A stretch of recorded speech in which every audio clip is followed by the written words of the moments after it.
Hard work needs hard rest.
The mining team is hiring.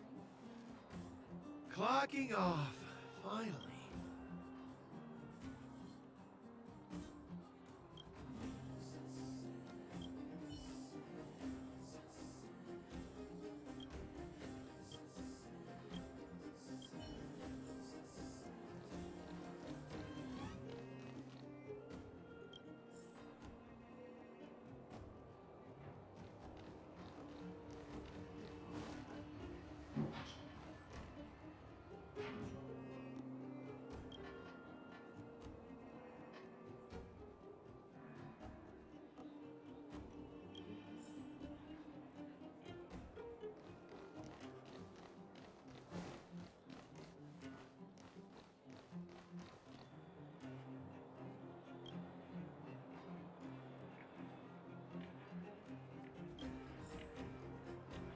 Clocking off, finally.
The next destination? Up to you.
Interesting.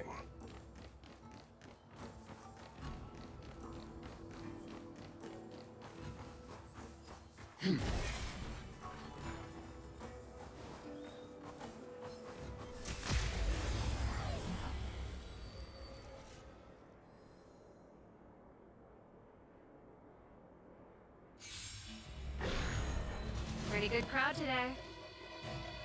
Turn it up! Wanna see what I can do? Watch this! Leave it to me. Naughty child.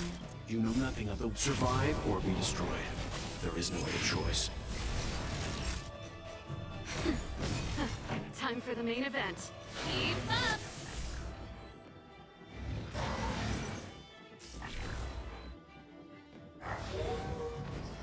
Let me through! Stand down. Nap time. This song's for you!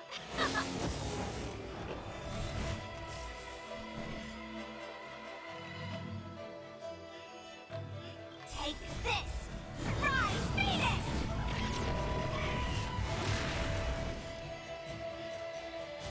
Watch this!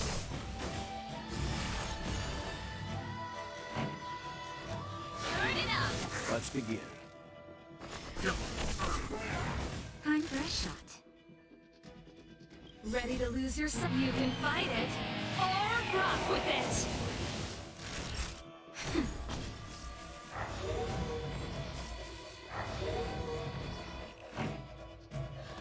Keep up!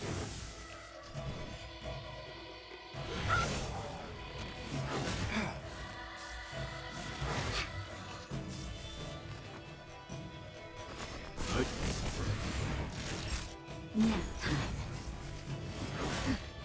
Pretty good crowd today. Let's rock!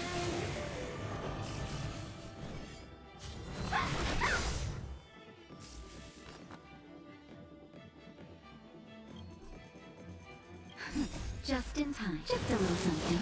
And helping us. You're the best! That'll take.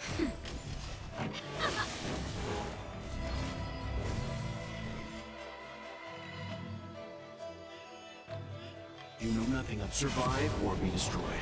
There is no other choice.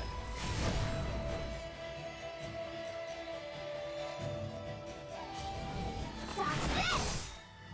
Take this! Rise, Venus!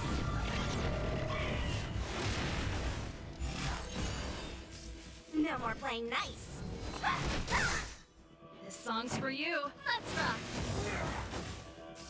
Ready to lose your... You can fight it, or rock with it. Leave it to me.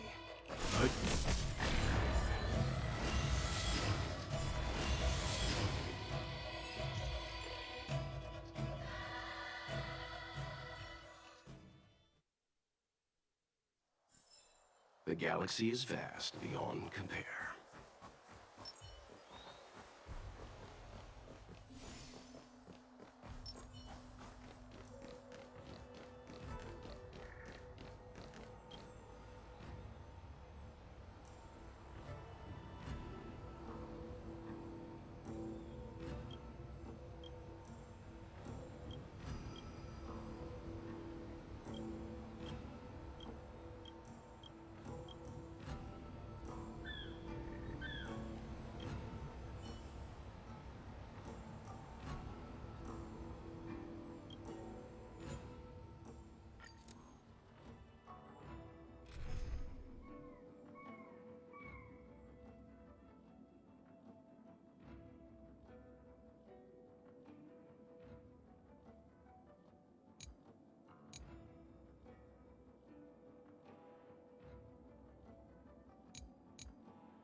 Pretty good crowd today.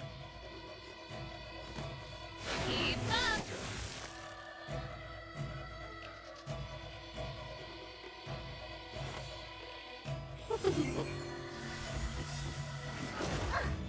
Do you know who I am? This is Diamond! It's all yours! Time to twirl!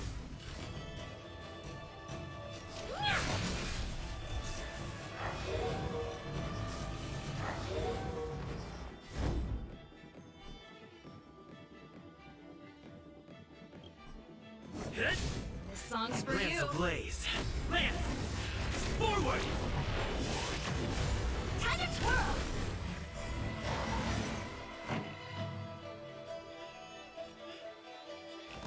Turn it up! Time to twirl!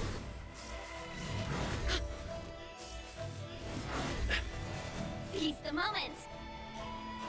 Yeah! What are you looking at?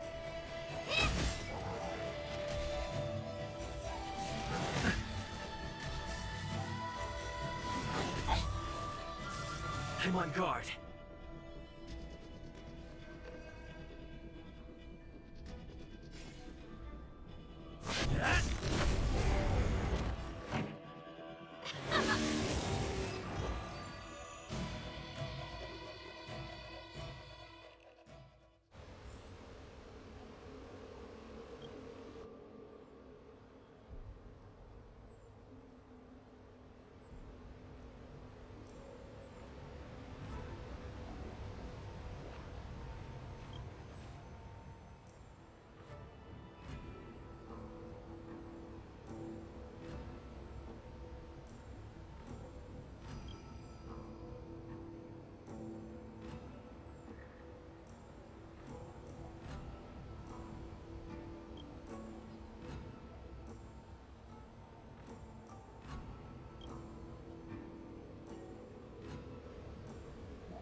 song's for you.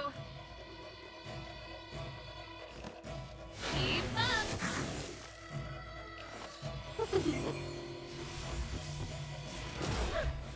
Ready to lose yourself? You can fight it, or rock with it! Time to twirl! Do you know who I am? This big diamond! It's all yours!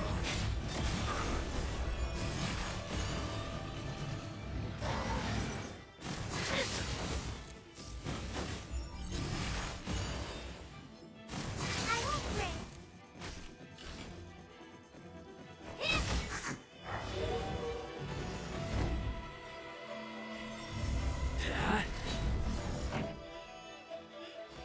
Turn it up! Time to twirl! Welcome, customers. Yeah! What are you looking at?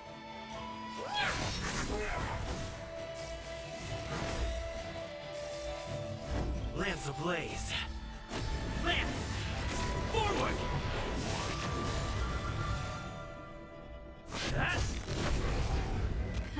Time.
The next destination?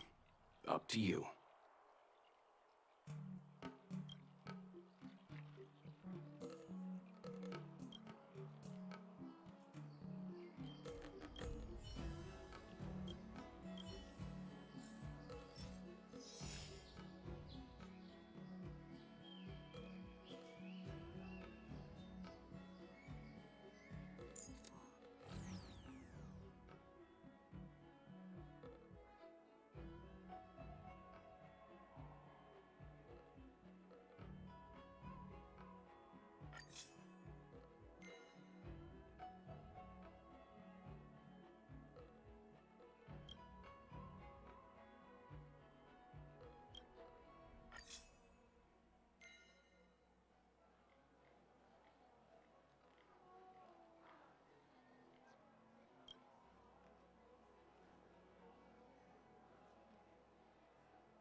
Pretty good crowd today. Keep up! The fight is set. Savor it for me.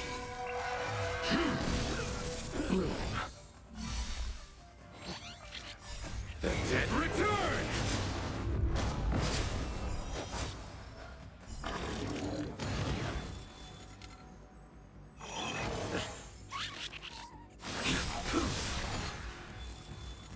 Savor it for me.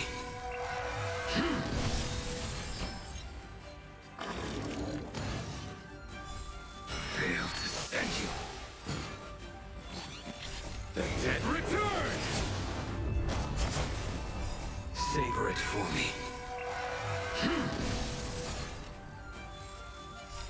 You can fight it, or rock with it! Fight is fun! Turn it up! You can fight it, or rock with it!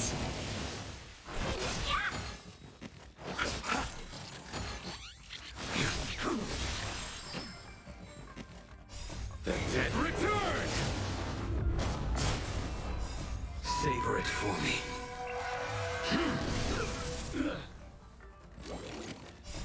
You can fight it, or rock with it! The dead return! Savor it for me.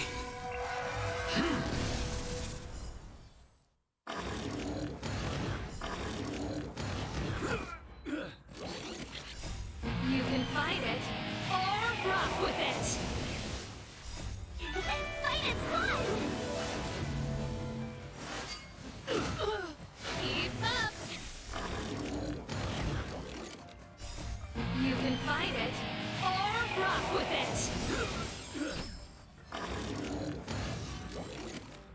The dead return! Savor it for me.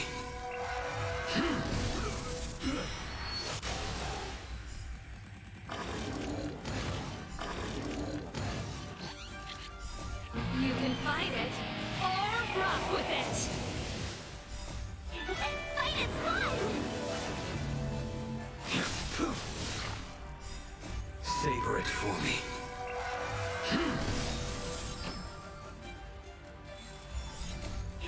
Fight is fun! The dead return!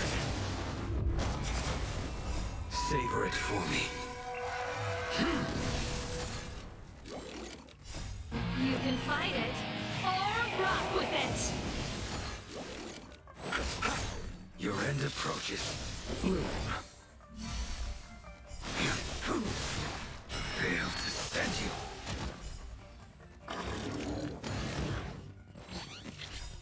Savor it for me.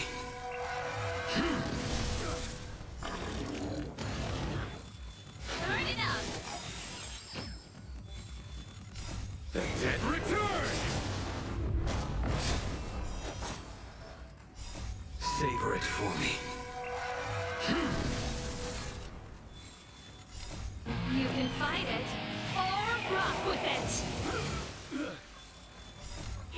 Fight is fun!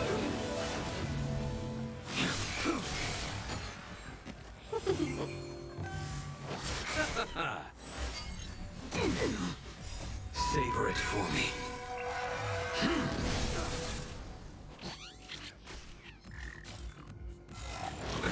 Nothing major. Fail to stand you. Savor it for me. Let's rock! You can fight it, or rock with it!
end your misery.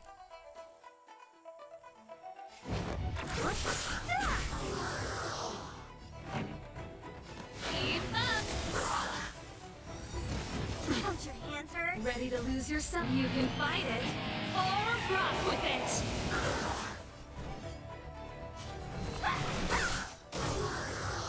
Time for some hardship. Stand down. Don't mess with me. What a headache. Who's next? Let me through. Stop this! Take this! Shape of Taishu! Rise, Venus! I'll free you from your disappear among the sea of butterflies. Illusions of the past.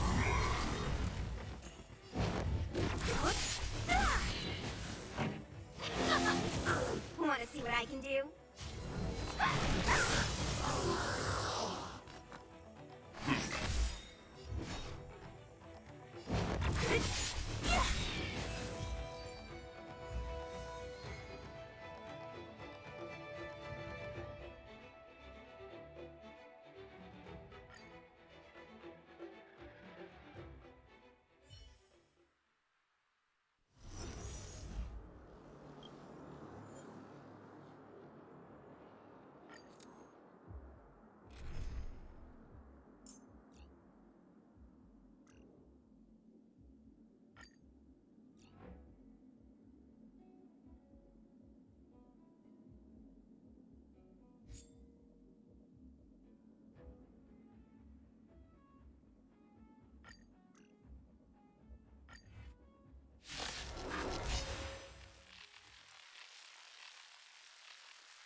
You know nothing of the survive or be destroyed. There is no other choice. No more playing nice. Dodge this! Time for swordplay. Blade and flight! Leave it to me. Stand down.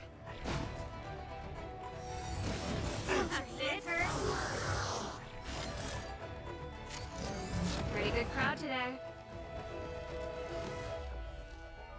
Turn it up! Let me through! A one-time enemy! Take this! Rise, Venus!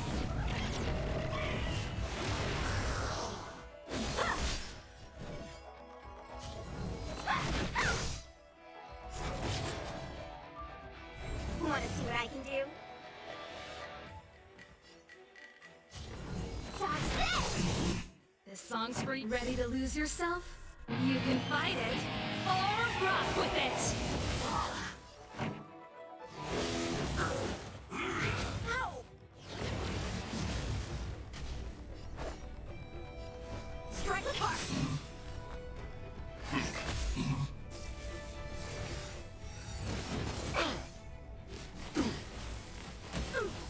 Let me through!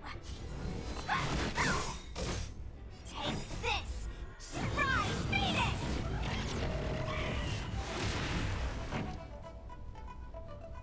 Let's rock! Want to see what I can do? Dodge this! A one-time enemy!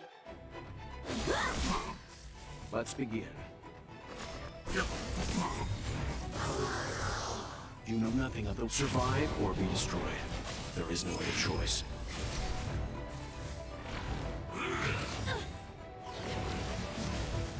Practice is over. Swords descend! You're not going anywhere!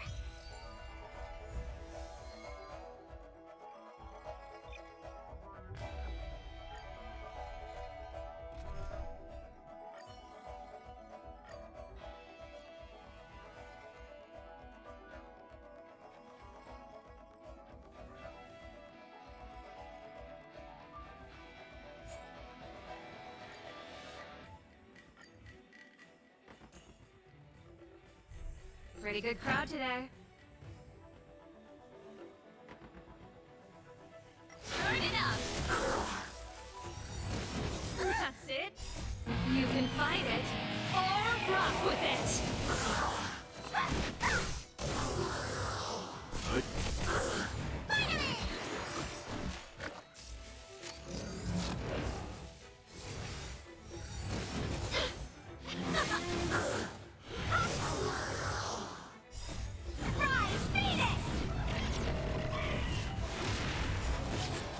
You're not going anywhere! Keep up. Watch this! Stand down. Survive or be destroyed. There is no other choice. Let's rock. You can fight it or rock with it. Rise, Phoenix!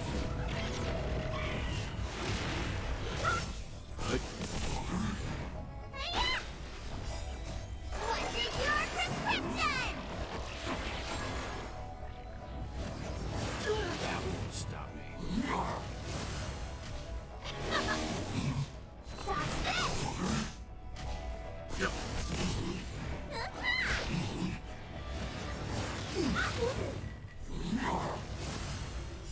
Survive or be destroyed. There is no other choice. Let's rock. You're not going anywhere!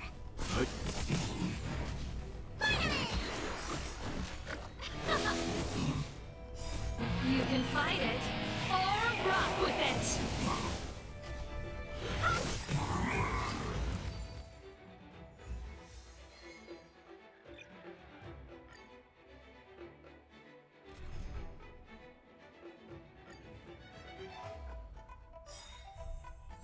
Turn it up. Rise, Phoenix!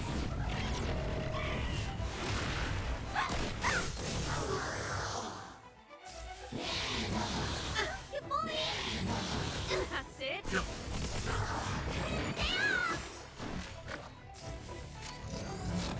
You're not going anywhere! You can fight it or rock with it.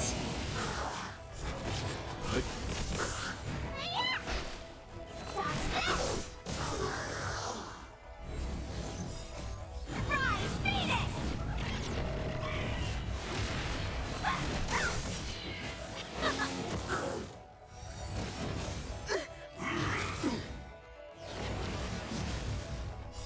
Survive or be destroyed. There is no other choice. What's in your prescription? Watch this!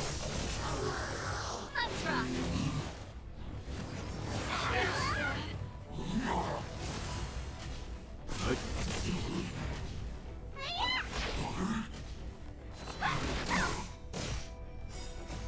Rise, Phoenix!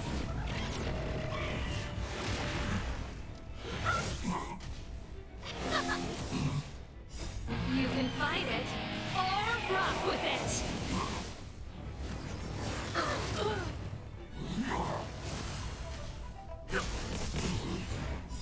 Survive or be destroyed. There is no other choice. Let's rock! You're not going anywhere! Hey!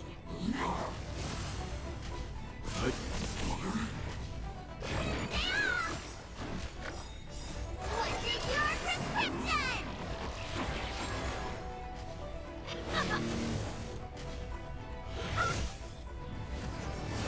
That won't stop me.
The next destination?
I won't surrender. Dodge this! Take this! Rise, Venus! Let's begin. Let me through! You know nothing of the what survive or be destroyed. There is no other choice. Turn it up! Next time. Dodge this! Stand down. Let's rock! Time for a shot. That's better. One deep! Wanna see what I can do?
won't surrender.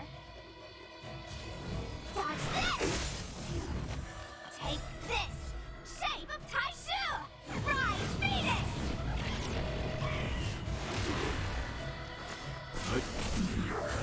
Let me through!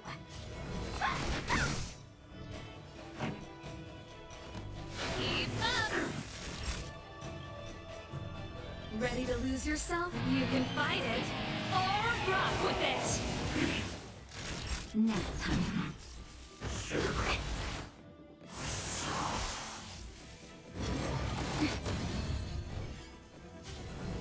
Dodge this!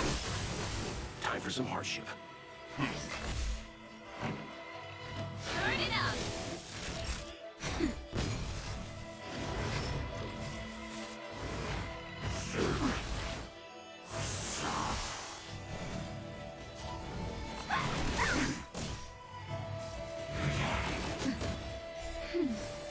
Leave it to me. Stand down. Pretty good crowd today. Keep up!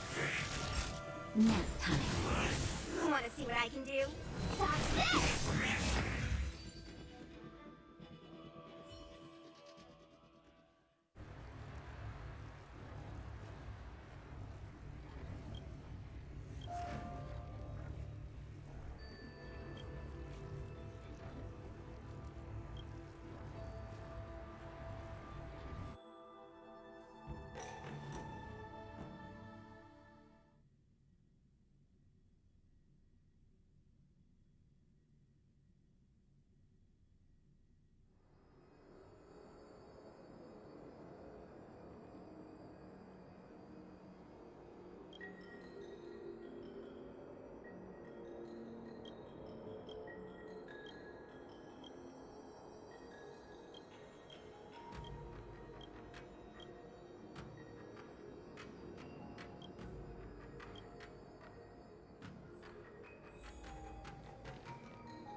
I won't surrender. Take this! Rise, Venus! Want to see what I can do? Dodge this! Leave it to me. You know nothing of survive or be destroyed. There is no other choice. Turn it up! Nap time.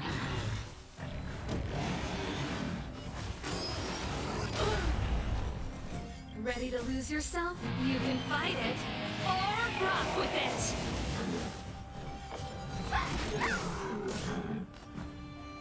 Stand down. Naughty child. Ready to jam. That's better. Let me through! Dodge this!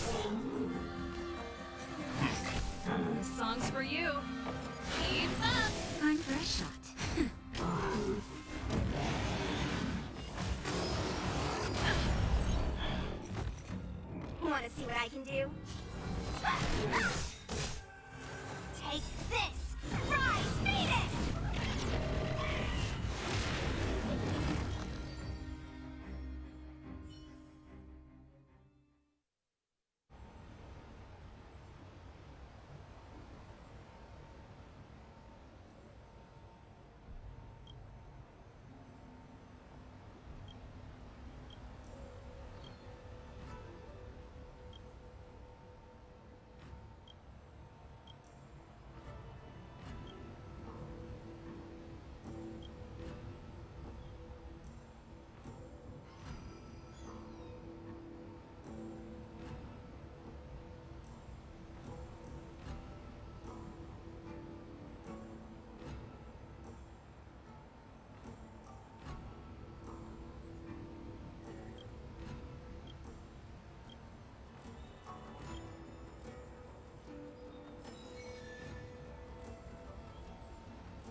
The next destination.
Turn it up. You can fight it or rock with it.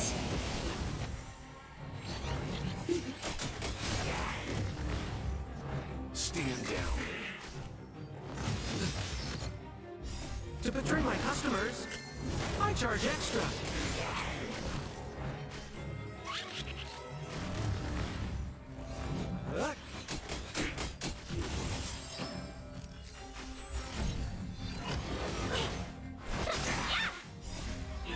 Fight is fun! Keep up. You can fight it or rock with it.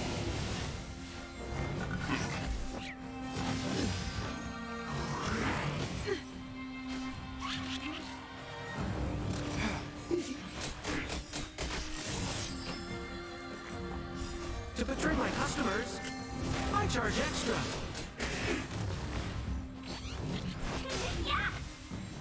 Turn it up. Ouch. Stand down.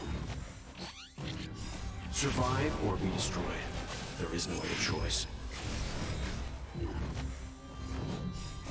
You can fight it or rock with it. Let's rock.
Let's be friends. You won't get away. This big diamond, it's all yours! You won't get away. Time to swirl! Humanity never conceals its desire to control the heavens, and I'm no exception. Time to swirl! This big diamond, it's all yours! Time to swirl! You won't get away.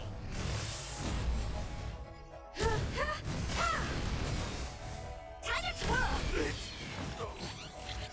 Humanity never conceals its desire to control the heavens, and I'm no exception. Time to swirl! This big diamond, it's all yours! Nap time. You won't get away. Time to swirl! You won't get away. Time to swirl! You won't get away.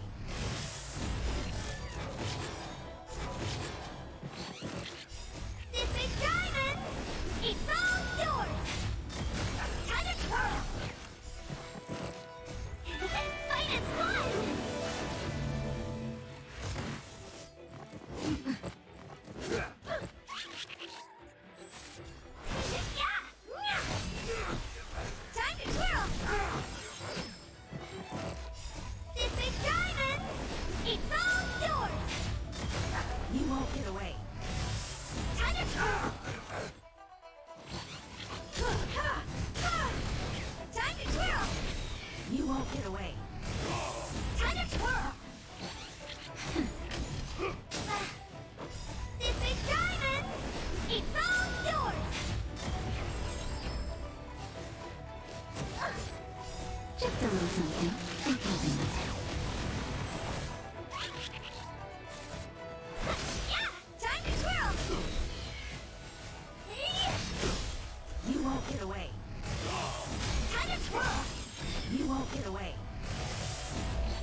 conceals its desire to control the heavens, and I'm no exception.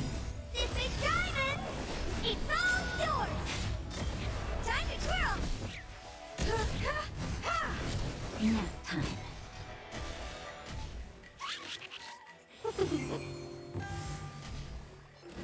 Stay close. Here stands the Silvermane Guard. Time to twirl!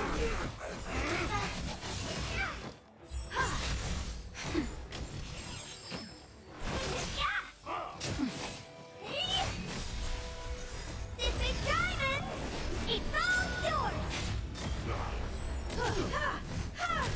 Nap time. On my mark. Not a step back. Give it up. Just a little something. And keeping it.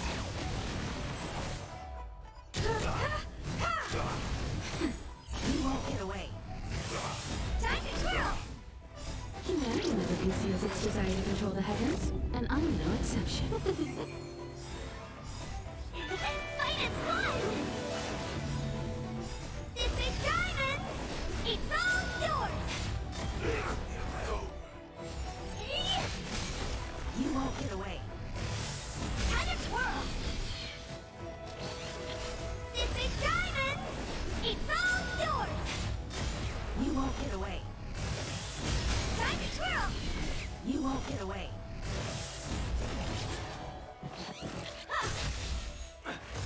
I'm okay.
Welcome. The fight is set.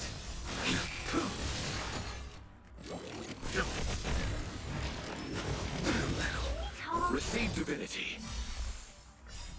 The dead return!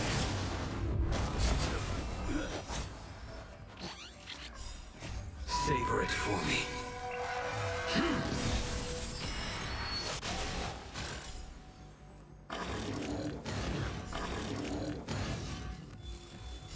The dead return! Survive or be destroyed. There is no other choice.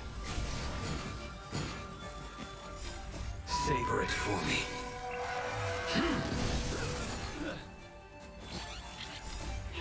Fight is fun!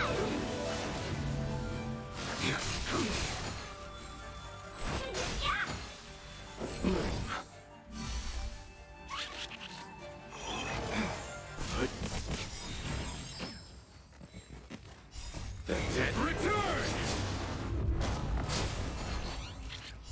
Survive or be destroyed. There is no other choice.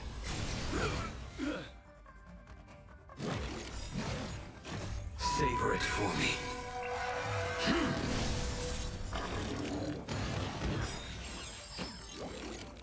The dead return!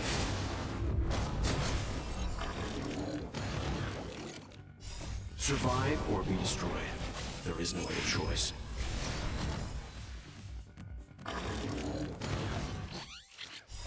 Savor it for me.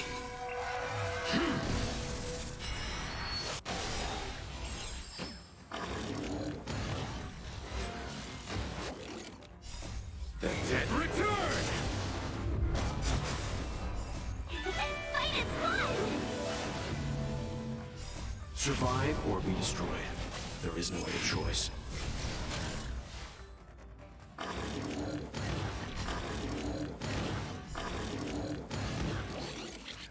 Savor it for me.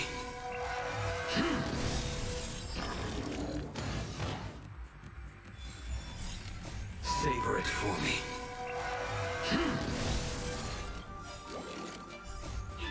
Fight is fun!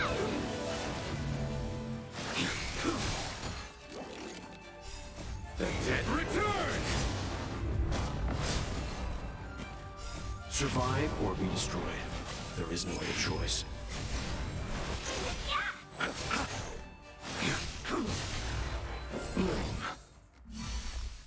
Fail to stand you.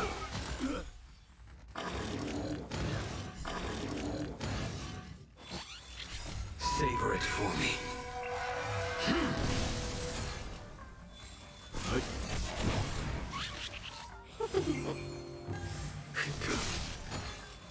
Receive divinity. Repay. The dead return! Stand down.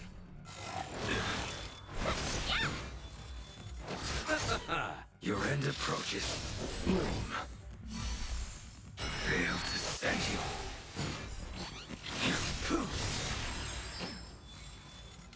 The dead return! Survive or be destroyed. There is no other choice.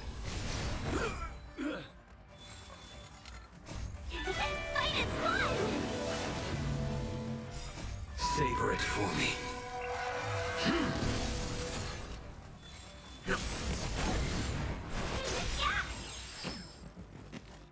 The dead return! Fight is fun!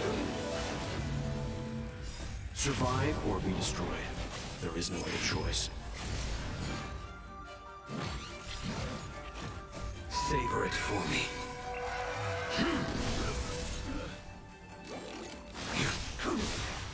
Fail to stand you. Fight is fun! The dead return! Survive or be destroyed. There is no other choice.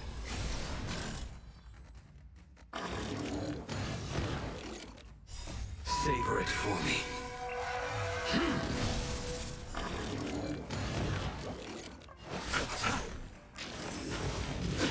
Little Major.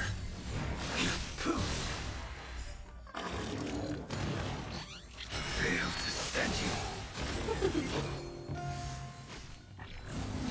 Lower your weapon. Criminal.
extra!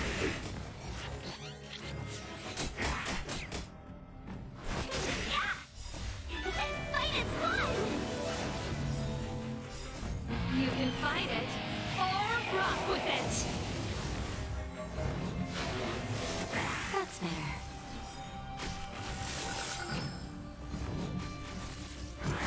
That's it.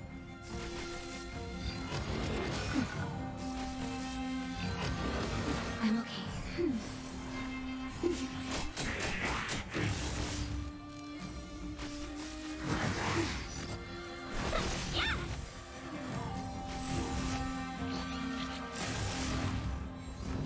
Keep up. You can fight it or rock with it. Can we talk? To betray my customers, I charge extra!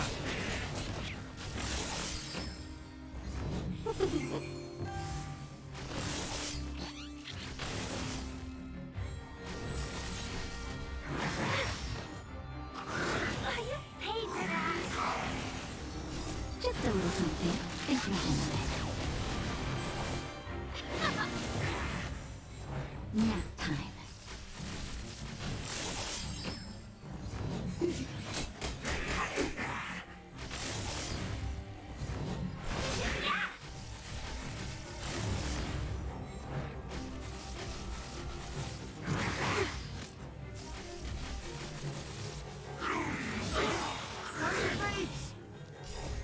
You can fight it or rock with it.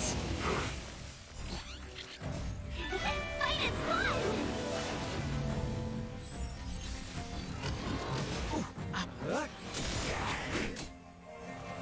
To betray my customers, I charge extra! Let's rock.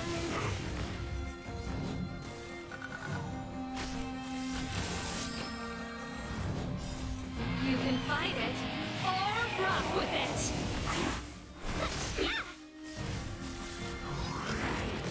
I'm okay. Just a little something. Think nothing of it.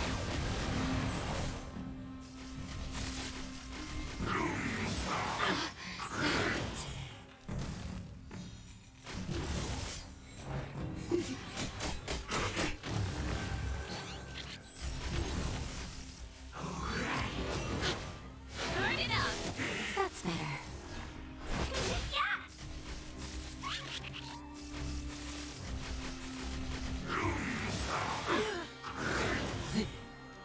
To betray my customers, I charge extra! Just a little something. Think nothing of it.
you want to enter the Forgotten Hall?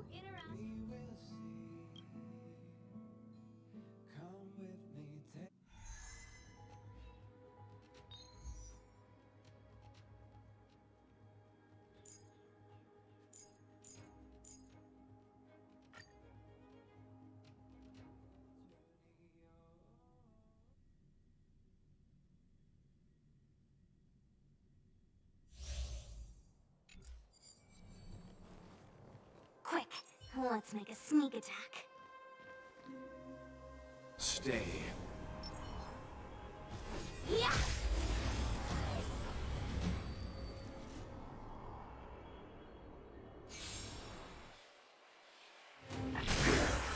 I won't surrender. Watch this! Hut. Let's rock!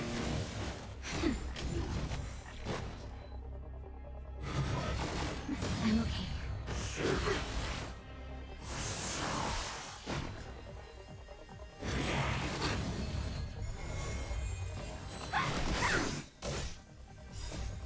Surprise! Phoenix!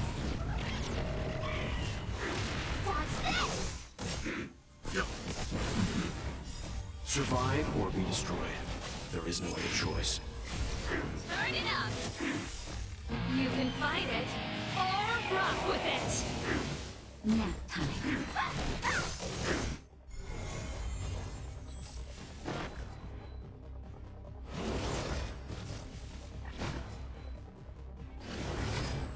Stand down. Keep up! Watch this! Just a little something. I'm helping you.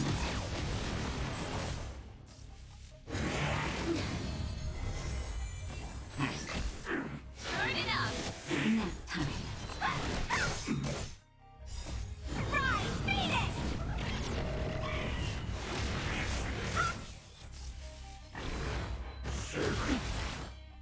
That's better.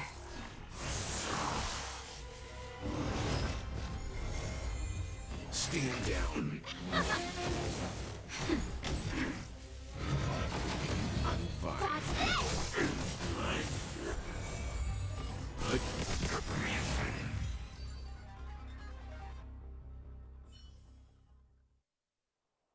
Get it now? That's the power of the Cloud Knights. Stay.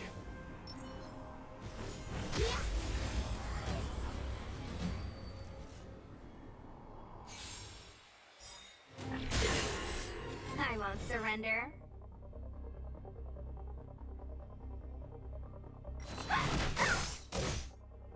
Survive or be destroyed.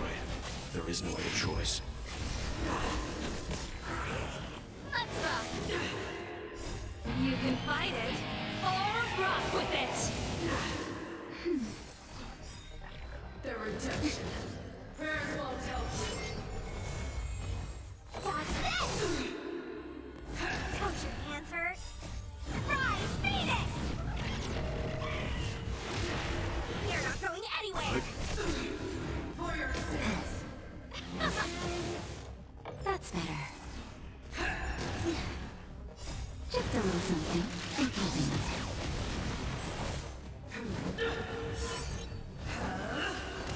I'm fine. For your sins. Survive or be destroyed. There is no other choice. Let's rock! Nap time.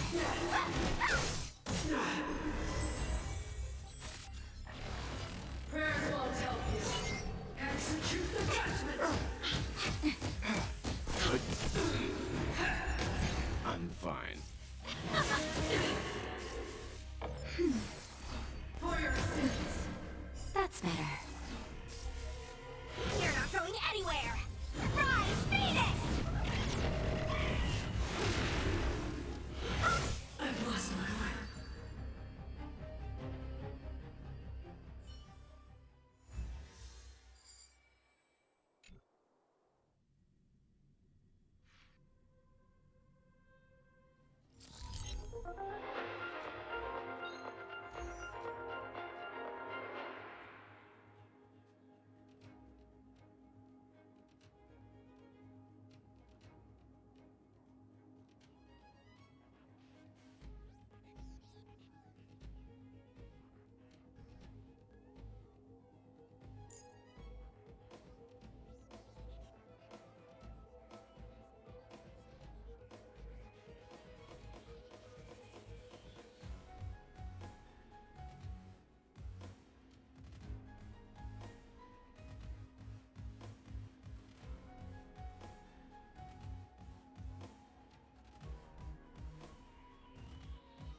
Let's make a sneak attack. Stay. Yeah!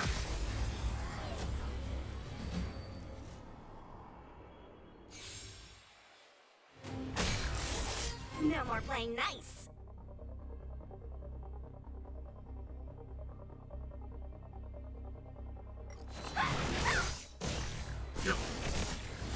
Nap time. Dodge this! Rise, Phoenix!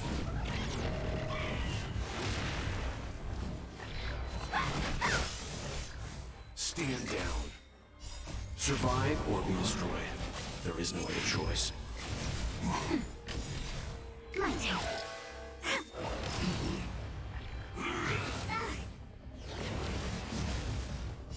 Just a little something. Think nothing of it. Dodge this! Nap time. Freeze and victory!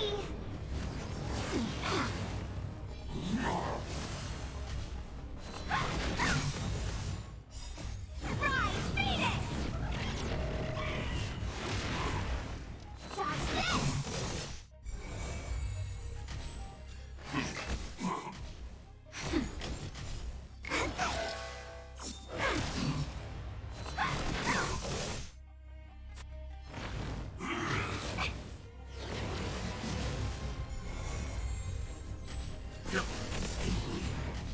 Nap time.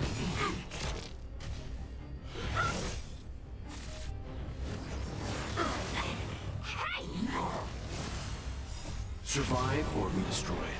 There is no other choice. Just a little something. Think nothing of it.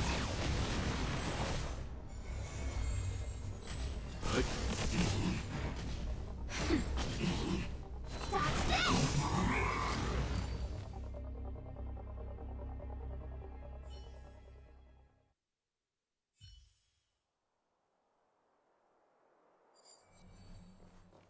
Huh. These targets will make for good practice. Cool it! Will of preservation! Can't stop the run!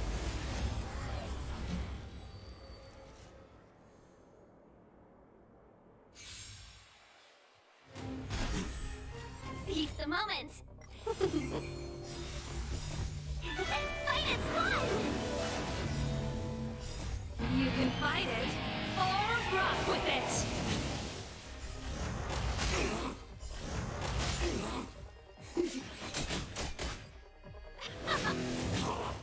Hit!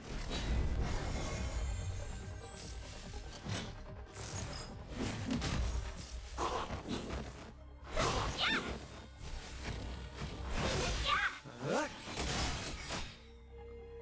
To betray my customers, I charge extra. Let's rock! Hit! Lance! Forward!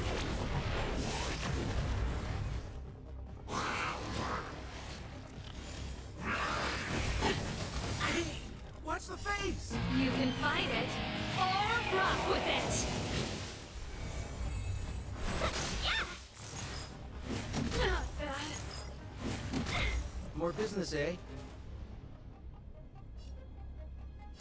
Can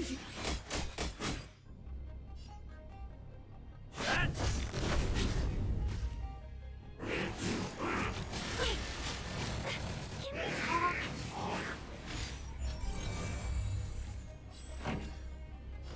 Keep up!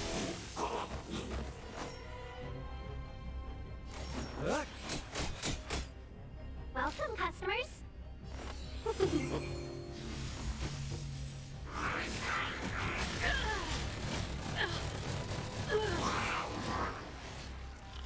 I'm on guard.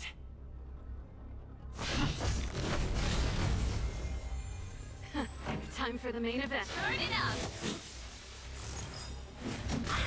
Ready to lose yourself? You can fight it, or rock with it! 1,000 wonders! Fight is one! Okay, Lance ablaze. Lance! Forward! We're just having fun.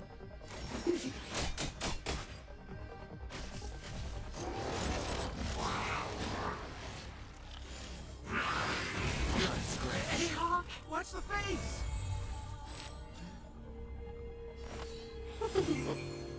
Pretty good crowd today. Let's rock.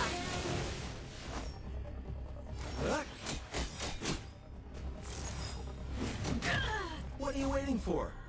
To betray my customers, I charge extra. I'm okay.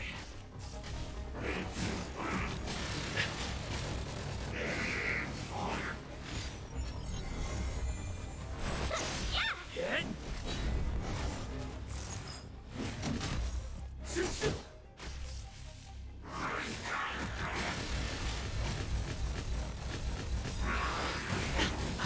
Talk. Lance! Forward!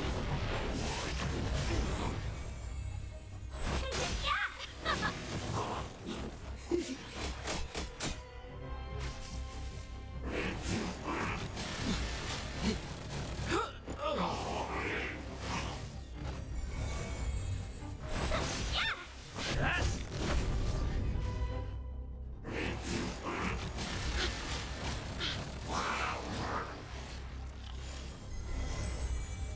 Keep up. You can fight it or rock with it.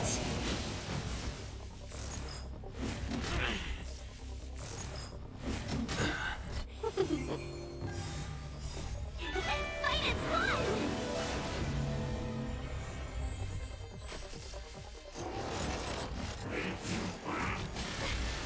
Talk.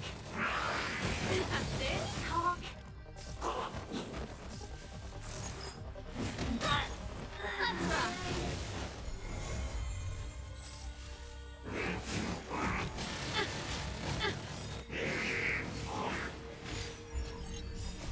You can fight it or rock with it.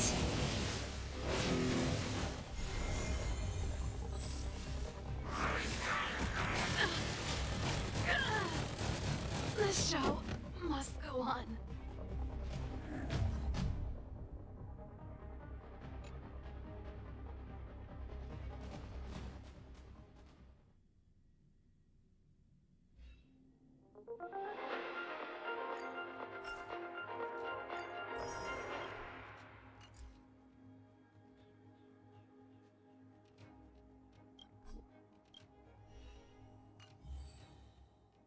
Welcome to the Inner Astral Peace broadcast.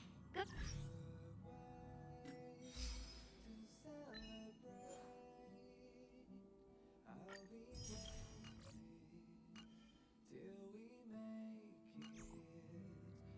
Welcome.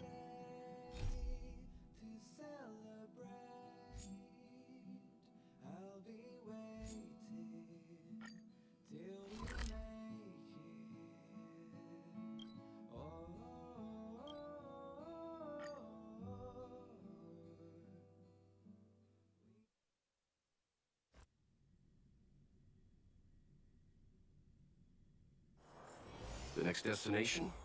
Up to you.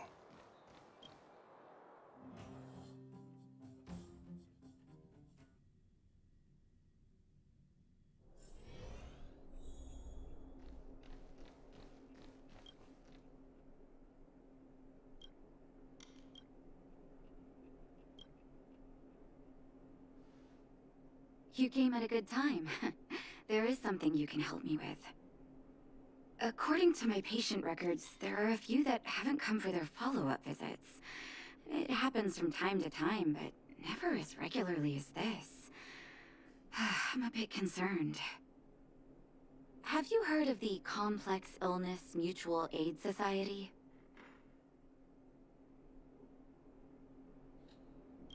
I agree. Generally speaking, mutual aid societies like these allow patients to share their experiences and support each other. It's a way of countering all the negative emotional effects of being ill. But there might be more to this society than that. I've got a few patients who have started refusing treatment since joining the society. It certainly makes you wonder. The most suspicious part is that no matter how much I ask, no one's ever willing to tell me anything about it. And that's where you might be able to help.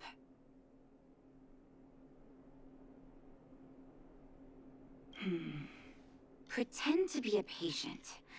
Help me investigate this so-called mutual aid society and find out exactly what they're up to.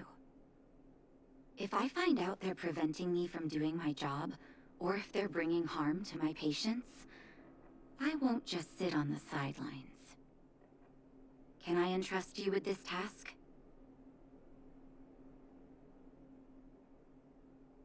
This little clinic has huge numbers of patients to deal with every day. If I didn't have you here to help me out, I wouldn't be able to focus on giving them quality care. Good luck. I'll be sure to thank you properly when you're back.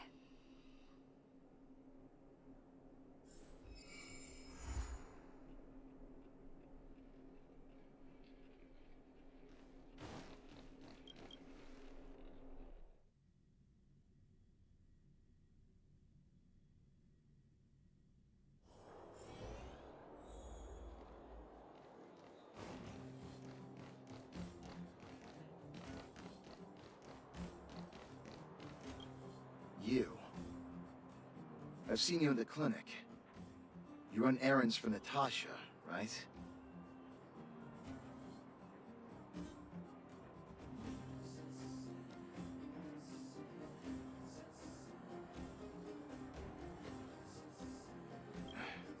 Don't play dumb. I might be sick, but my eyes still work. Let me guess.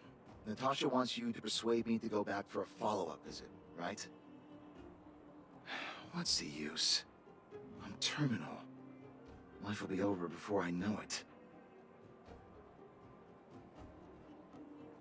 Of course not. I read it in a book. Every book I read has descriptions that match my symptoms exactly. I can diagnose myself with a dozen incurable diseases before I get halfway through. For people in my situation, a follow-up visit is just a waste of time and money. Not to mention medicine. What else is there to say? Natasha was seeing me free of charge. She said I could keep a tab running for as long as I liked, then pay it back when I had the opportunity. I guess I'm too proud.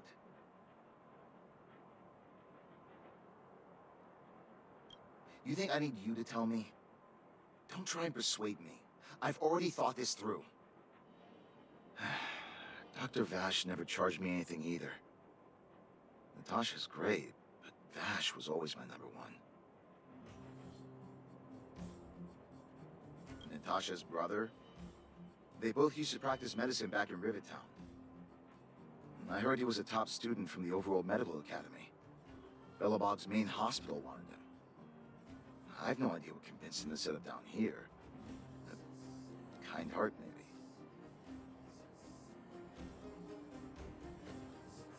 What do you mean? Dr. Vash was a people's doctor.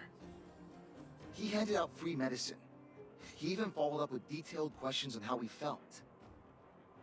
The underworld is always short on medical resources. They say that Dr. Vash made all his own medicine himself. You think I don't want to? I heard that he passed away. I should keep my voice down. Don't go telling anyone else about this next bit. I heard that Natasha had something to do with Dr. Vash's death. They say she was jealous that her brother had stolen her patients, so she... Hey, it's just a rumor. Don't take my word for it. Forget I said anything. Since Dr. Natasha sent you over specially, I'll do her a favor. I'll go to the clinic for my follow-up a little later. Bye for now. Avoiding a follow-up visit due to money issues. I should find another patient to talk to.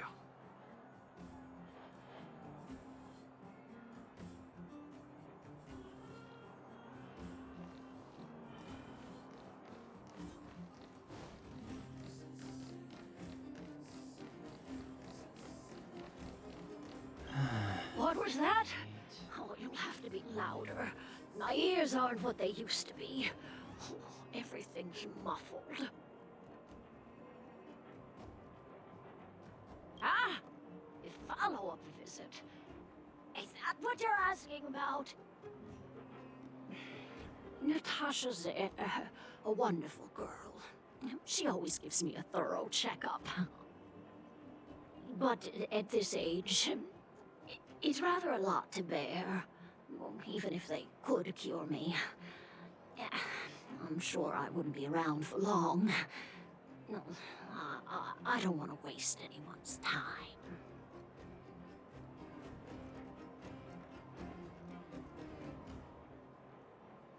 Not for youngsters like yourself. When you get to my time of life, good health is a bit of a luxury, I'm afraid. My husband had the same illness as me, but he never touched the medicine. He wanted to make sure I had enough. Then, one day, he said he needed to take care of some things at the mine. He never came back. He was forever saying he wanted to go before I did. Ah, selfish old fool. I miss him. Now that he's gone, who cares how long I stick around?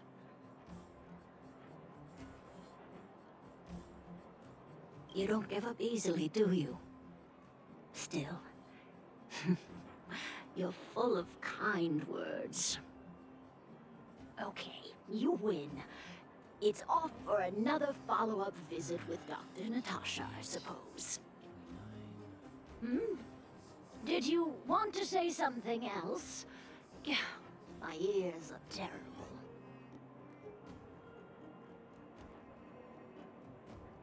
Virtual who? All right! I heard you. Did you have to shout? No, I've never heard of any mutual aid society. Avoiding a follow-up visit because of her husband. I should find another patient to talk to.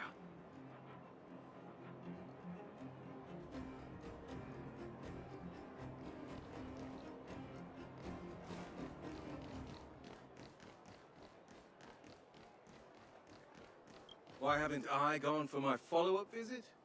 Are you a patient too, or did Dr. Natasha send you over?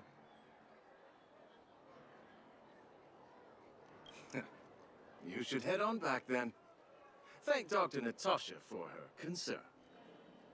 I don't need Dr. Natasha's help now.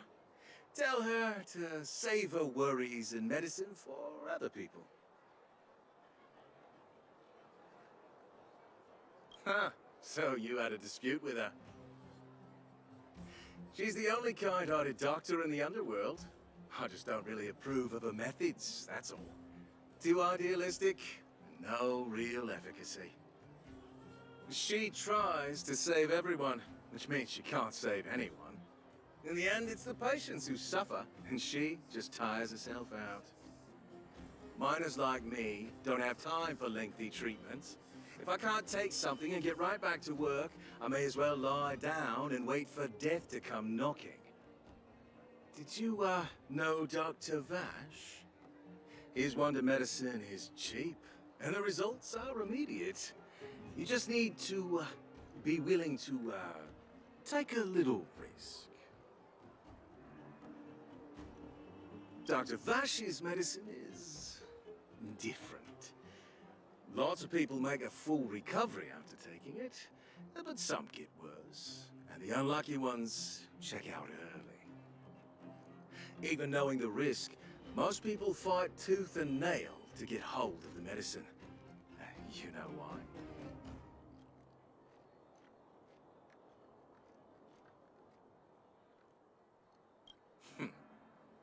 You've clearly never been in really dire straits. When life forces you to the edge, you'll throw yourself at any opportunity, even if it means risking it all. For people like us, a slow and torturous treatment is the same has a death sentence.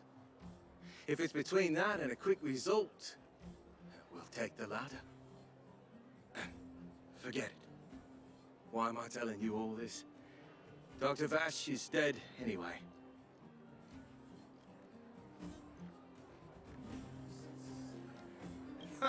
What?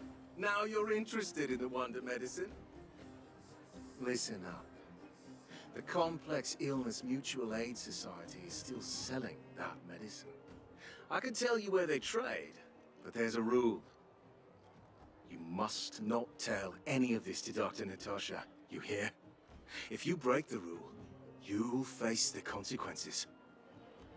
Here, take this. It's the address. A final warning. Do not reveal this information to Natasha. I know where to find the wonder medicine. What should I do next? That patient didn't want me to tell Natasha about this. Should I listen to him?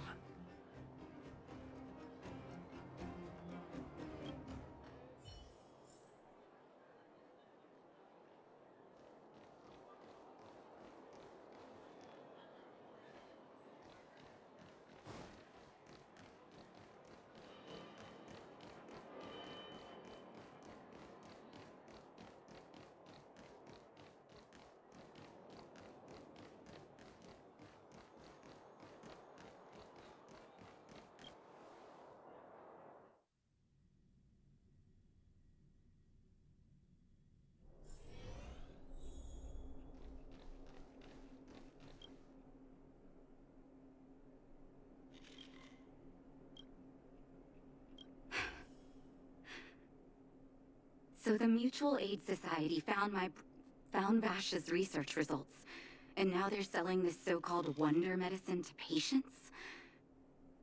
Any organization doing something like this is interested in more than just mutual aid.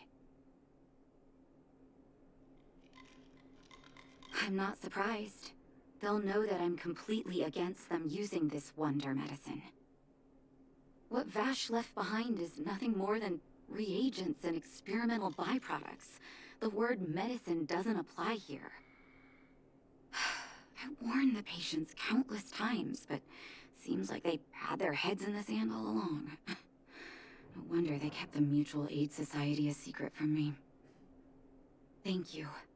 Those patients weren't exactly singing my praises. Thank you for having faith in me. If you're curious about Vash's wonder medicine, you should ask some of the patients in the clinic. See what they have to say about the effects.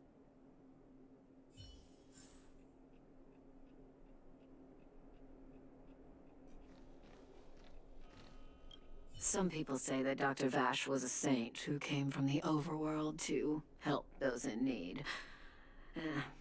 I don't buy it. People's doctor, that's just what people who've bought into the myth like to say. Vash used to distribute free medicine all the time, but, he couldn't have cared less about the people taking the medicine. The hard truth is that we were just his test subjects. It didn't matter if the medicine worked or not. What mattered was having a constant stream of willing lab rats. Of course, I can't control what anyone else thinks. That's just how I see it.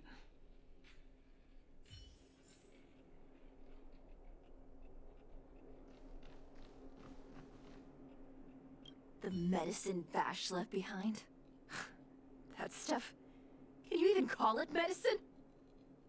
I know Dr. Natasha's here, but I have to tell it like it is. Vash had zero medical ethics. He didn't deserve the title doctor. He may have had the capability, but he didn't use it to help anyone. Whenever I went to see him, he never even asked about my illness. He just prescribed me his so-called wonder medicine. If it were you, would you have taken that medicine?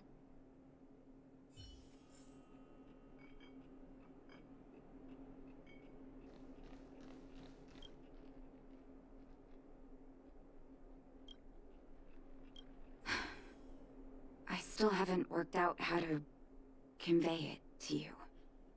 the issues surrounding Vash. My relationship with him. The things he's done in the underworld. It's a long story. I'm guessing you've heard a lot of different opinions on Vash. What do you make of him?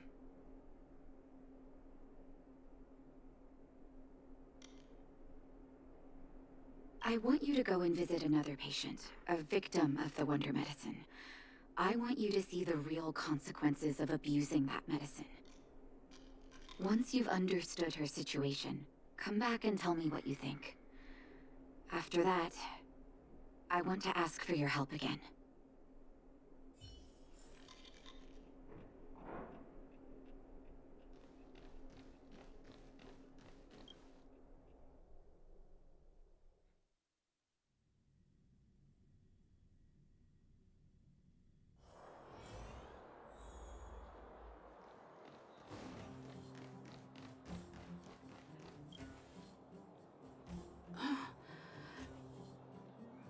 Who are you?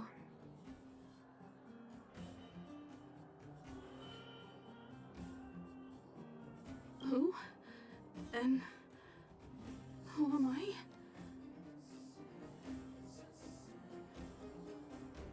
Where's my husband? And where's my child? Where are they?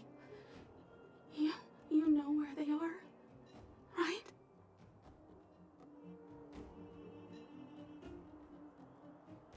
You don't know. They don't know.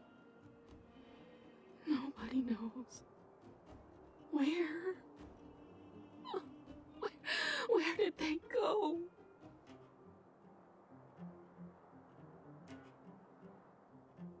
Come over here, child. It's best to leave that poor lady in peace. Let me explain. That poor lady. Both her husband and child became ill and passed away.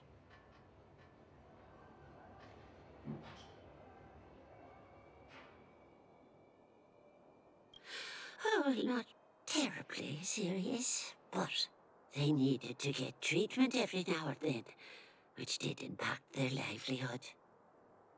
In order to try and rid themselves of the ailment once and for all, they bought some kind of wonder medicine. Who would have thought their condition would deteriorate so rapidly after they began using it? The two began to suffer terribly, such that death became a blessing. It wasn't long before they departed this world, one after the other. From that moment on, she became as you see her now. If Dr. Natasha hadn't taken her under her wing, well, it doesn't bear thinking about.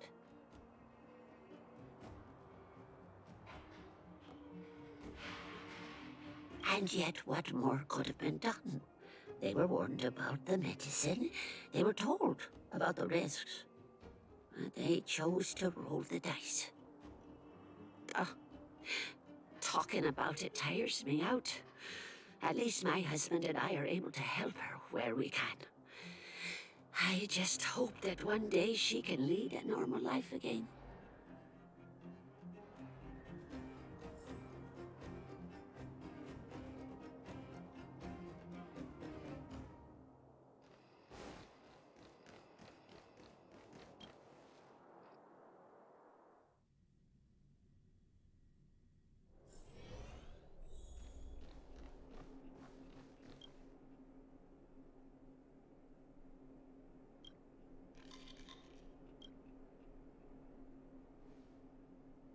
Did you speak to her?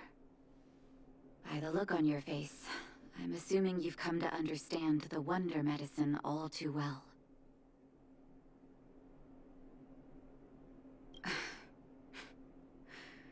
Yeah. Be it Vash or the Mutual Aid Society, forces like that can take full advantage of the typical underworld state of mind. Let me tell you a story. There was once a brilliant overworld doctor with unmatched pharmaceutical skill.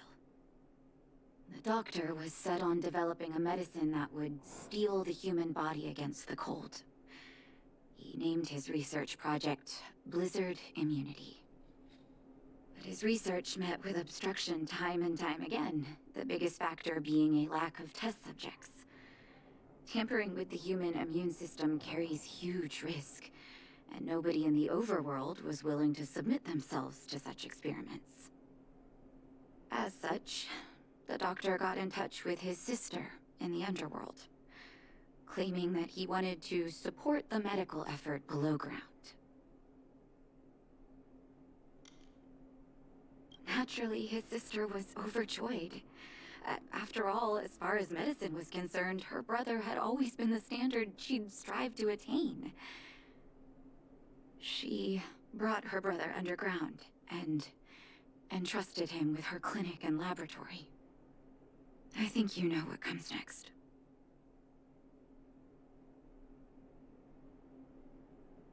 Issuing free medicine to the needy was just Vash's way of conducting experiments on his test subjects.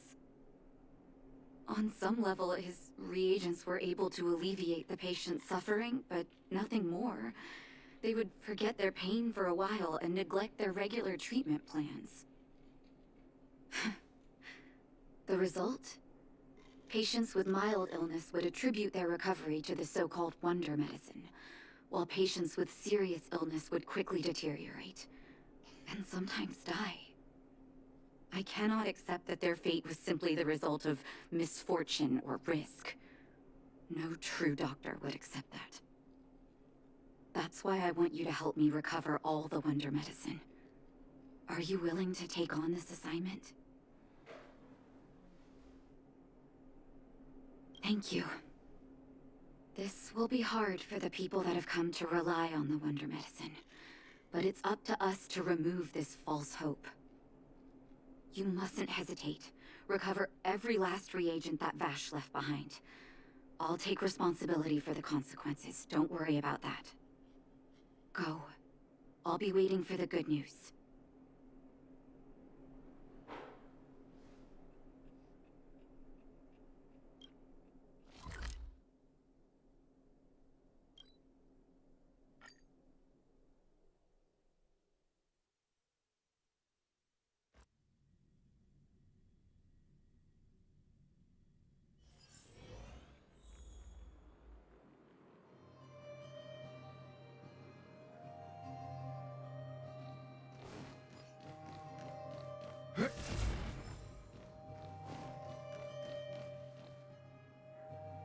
Stop right there!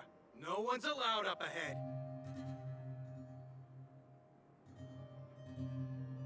Who are you trying to kid? You're that clinic woman's lackey.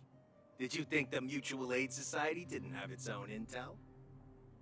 She's after our medicine and sent you here to smash the place, right? Men, look lively and send this idiot packing already!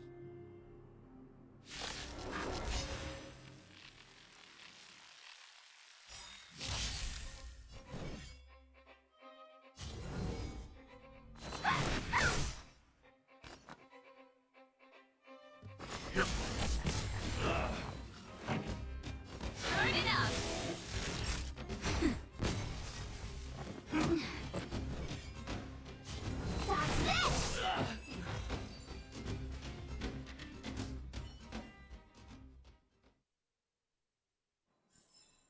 The galaxy is vast beyond compare.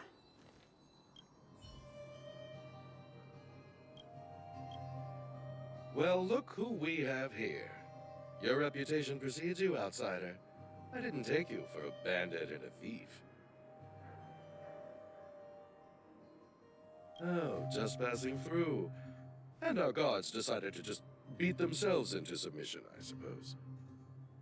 You listen here.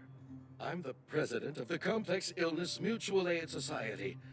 The medicine we hold here is lifeblood for many of our members. Are you sure you want to deprive them of that? Those poor patients, along comes a life-saving wonder medicine only to be snatched away by a shameless bandit like you.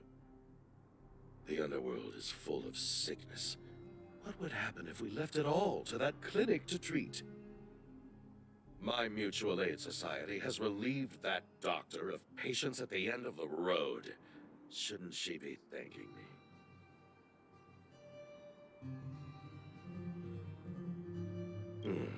Seems like you are quite bent on dismantling our operations, aren't you? Fine, seeing as you came all this way, it'd be rude not to give you the opportunity. Men, seize the medicine thief!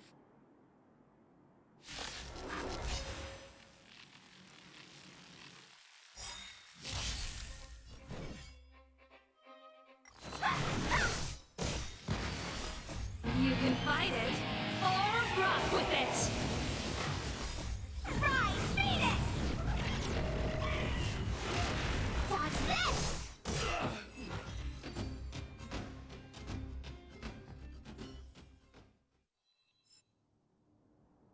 Blast it!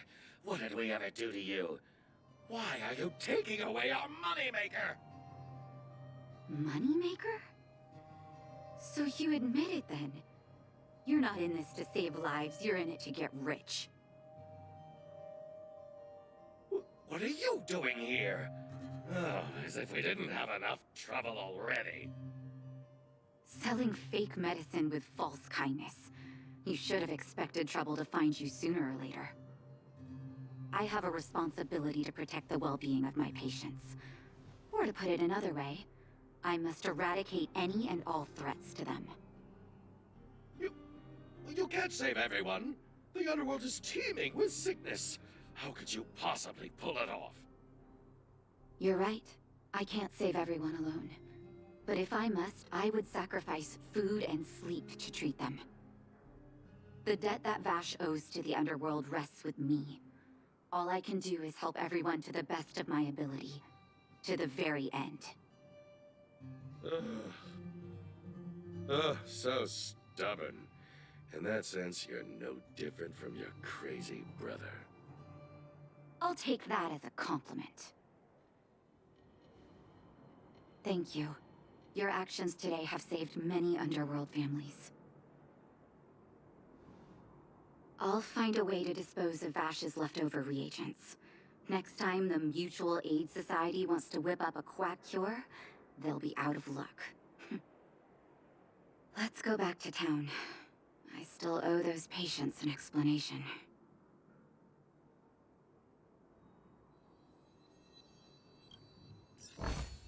Interesting.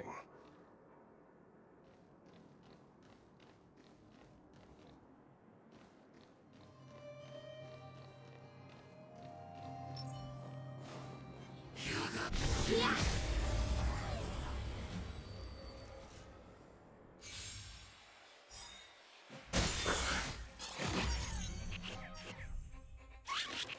No more playing nice. Let's begin. Time for the make. Let's rock!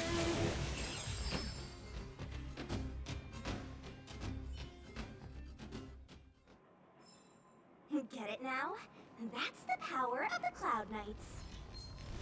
Yeah!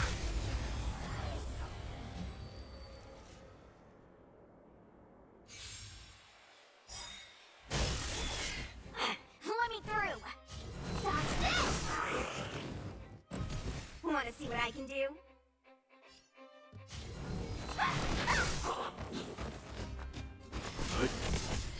Pretty good crowd today. Keep up!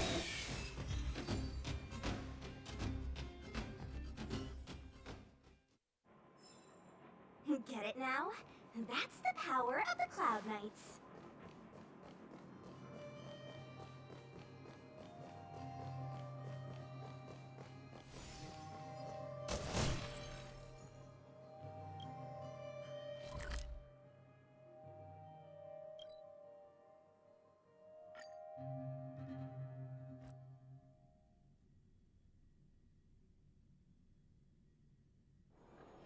It's so early.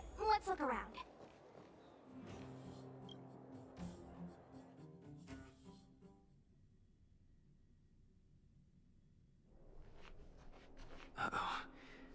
It looks like the patients have surrounded Natasha. Let's hear what they're saying. What are you saying, Doctor? The wonder medicine is out of supply? Correct. That medicine is a wolf in sheep's clothing. Wildfire has cut off the supply chain. Your ailments need rational, scientific treatment. Relying on pseudo-medicines will only worsen your condition. Rational and scientific, huh? The way I see it, you're just jealous you lost your patients. Oh, how dare you speak to Dr. Natasha like that? Where are your manners? Ma'am, please think for a moment. How can you still be siding with her? That wonder medicine was working fine for us, and now it's gone because she wants it to be? How can she... I understand your anger, but as your doctor, I ask you to trust my judgment. I will find a way to access more medical resources and help you through your struggles. If I must, I'll get help from the surface. The surface? I almost forgot that you were an overworld big shot. Have some respect for Dr. Natasha. If it's respect she wants, she better find a replacement for the wonder medicine fast. If not, I'll tell everyone about how she set up Dr. Vash. I'm out of here.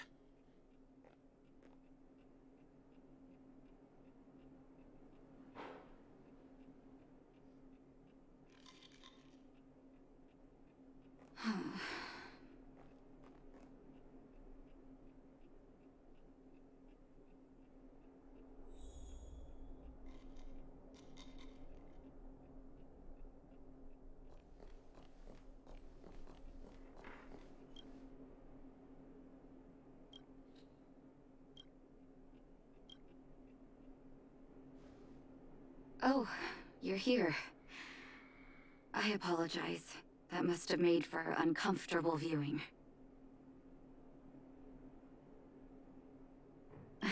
Don't let your emotions get the better of you. If I were in his shoes, I might well have had the same reaction. Now I need to focus on treating the patients and dispelling their doubts.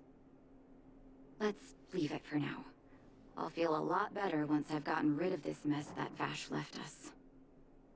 Now's as good a time as any to tell you Vash's whole story. If there's anything you want to know, don't hesitate to ask. No, but I used to think we were so close that we may as well have been. I, actually grew up in the orphanage. It wasn't until I was adopted by an overworld family that life changed for me. My adoptive mother always saw me as her own flesh and blood, and Vash loved me like a sister. That is while we were still young. My adoptive parents belonged to a prominent medical family. As kids, we were exposed to all kinds of medical texts. When we were older, both of us got straight into Belobog's medical school. We were on a path into the medical profession. He was gentle and introverted. But when it came to work, he could be absurdly obsessive, like a completely different person. Whenever I made a mistake in an experiment, he'd bite my head off. And then a while later, he'd apologize and comfort me. He was conflicted in that way. I didn't know he had leftover reagents in Rivet Town. I was shocked when you told me. If you fail to make a clean break with the past creeps up on you.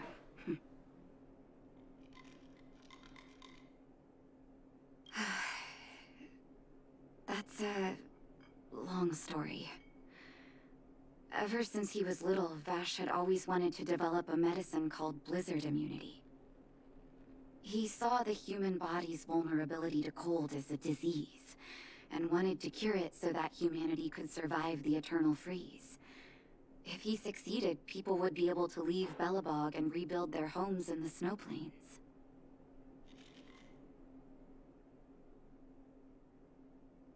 To be honest, I never understood how he'd achieve that blizzard immunity. But I do admire that vision and perseverance. I always chose to believe him, ever since I was a kid. I knew his research in the overworld wasn't going well. I used to write to him and ask him to come down and stay with the kids in the orphanage for a while. I thought it might help take his mind off his research. But I was too young to know what long-term frustration could do to a person. It changed him in a terrible way.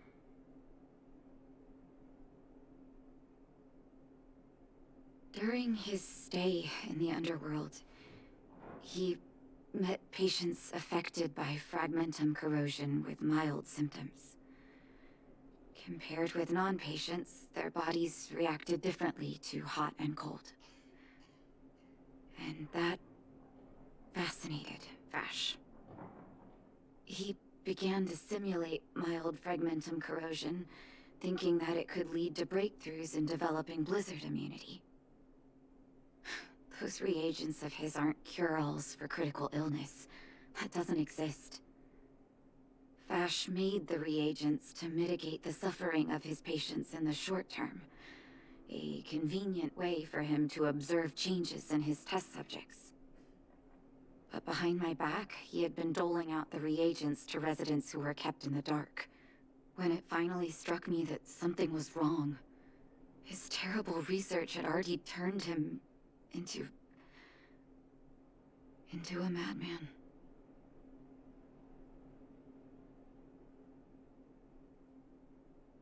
Indeed. And it all happened under my nose. How ridiculous.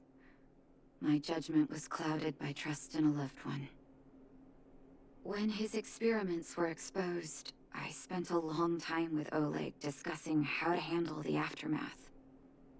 This was shortly before the underworld was sealed off. There were hardly any Silvermane guards remaining.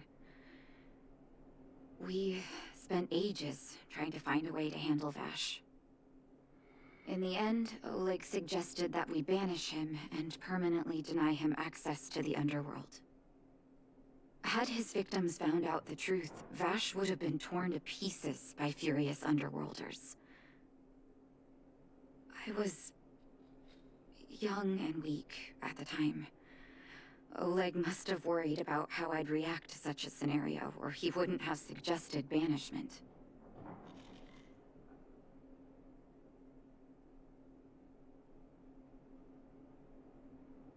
I hope so.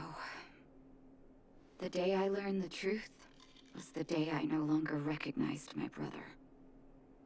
Oleg and I took Vash to the overworld. He made his final request to us. To take him outside the city to the snow plains he'd always wanted to conquer. His figure gradually disappeared into the snow curtain. I've been telling myself that Vash is dead ever since. Forgive me. I'm not good at telling stories. Vash was a terrible brother and a worse doctor. That's all you need to know. Let's call it a day. Thank you for cleaning up the mess my brother left behind. Here, for your trouble.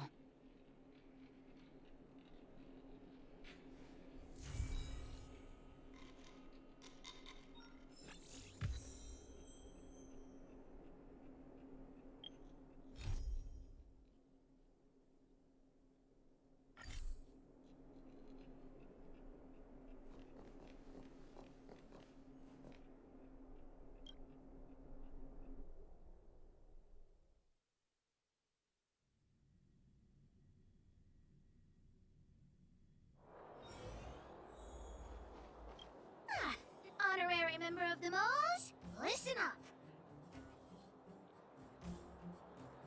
Thank you for helping Hook find the detector.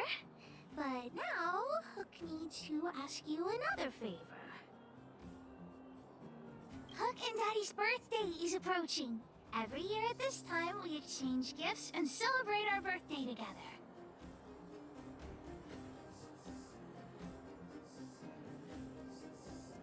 What's the problem?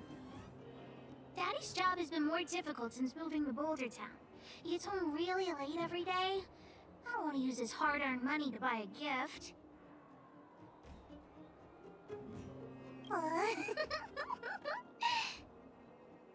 Hey, are you patronizing me? Actually, I still have some valuable treasure of my own in Rivet Town. It's a shame I left it there. If I go bring it back and sell it for a decent price, I can buy a gift for Daddy without begging anyone for money.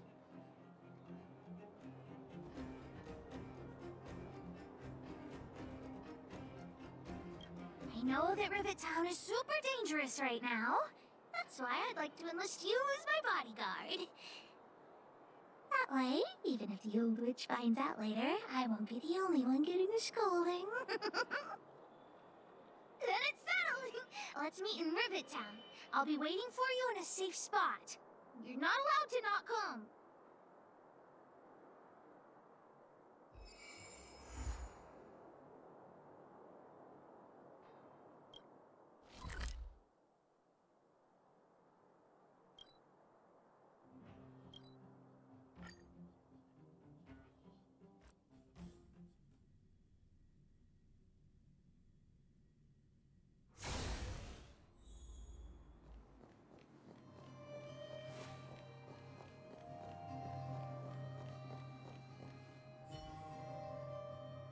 What took you so long?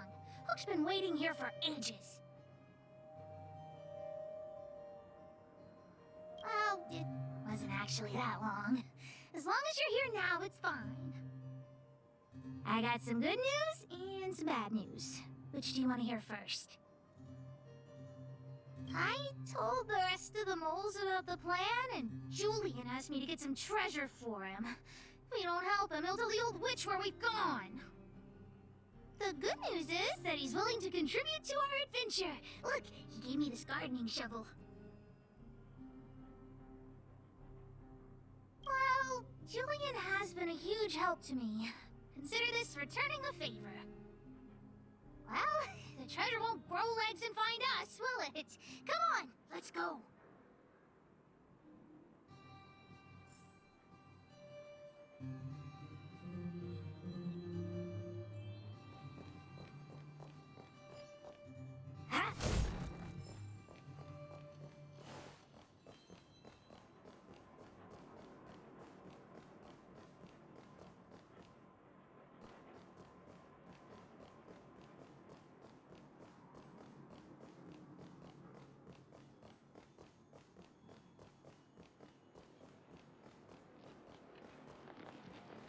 Julian's adoptive parents used to own a business in this area. When we were all forced to leave the town, there were lots of things they didn't have time to take with them, so... Shouldn't be too hard to locate his treasure. Let's start by looking over there.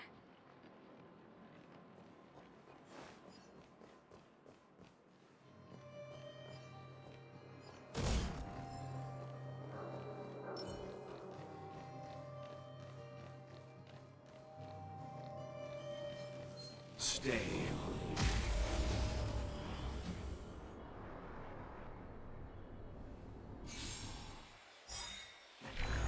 Want to see what I can do?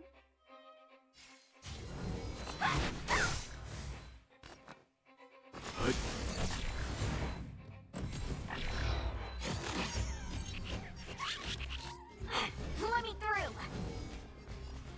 Watch this. Let's begin. Time for...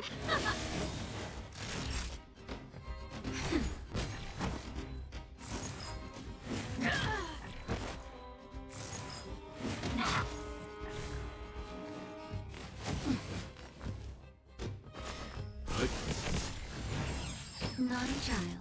Nap time.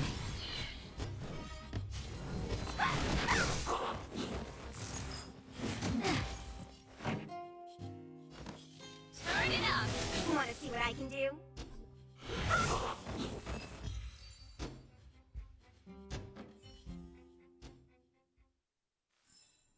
The galaxy is vast beyond compare.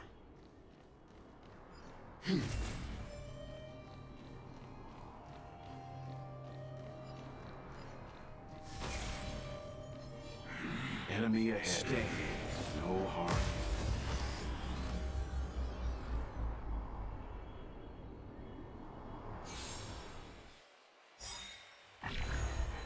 I won't surrender. Dodge this! Take this! Rise, Venus! You know nothing of the survive or be destroyed. There is no other choice. Ready to lose yourself? You can fight it, or rock with it! Let me through! Leave it to me. Pretty good crowd today. Keep up!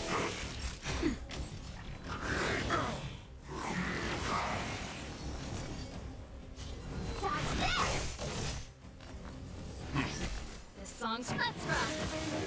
Next time.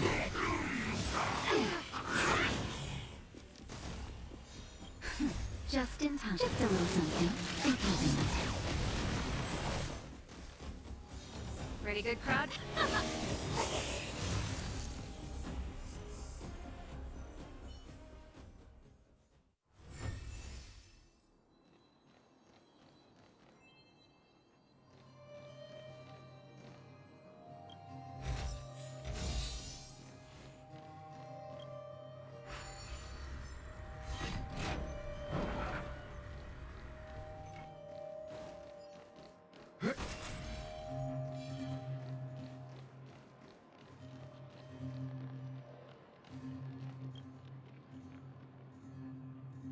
Ah, we found Julian's treasure! No, not the key. These glass marbles. Oh, look at all the different colors. Bet it wasn't easy collecting all these. What? You don't know? Have you never played marbles before? Oh, by the way, what does this key open? Oh, maybe Julian knows. What's that look on your face? Oh, I get it. You don't think this jar of glass marbles is worth anything, right? Don't even try to pretend otherwise. The look on your face sold you out. Let me tell you something. This jar of marbles means a lot to the moles. Julian used it to help the moles overcome a super huge crisis for which he was promoted to second in command.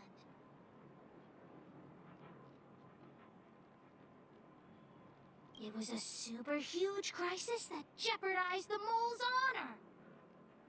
In the past, the kids in town were arch rivals to us at the orphanage. Us kids used to bully us, relying on the pocket money that their parents gave them. One time, they sent us a formal declaration of war, challenging the moles to a marbles competition. We were all well aware that we didn't stand a chance. We at the orphanage only had some old glass marbles we scavenged from the side of the road, which are no match for those rich kids' marbles. Nonetheless, Julian bravely accepted the challenge and triumphantly returned with a pile of colorful glass marbles he won. It was incredible.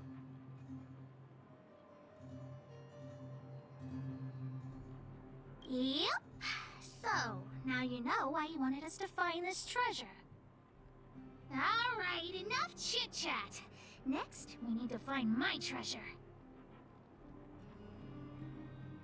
Time to get to work. Hook's treasure is hidden below the orphanage near the mine's entrance. This doesn't feel like the Rivet Town I remember. Do you think the orphanage is like this now, too?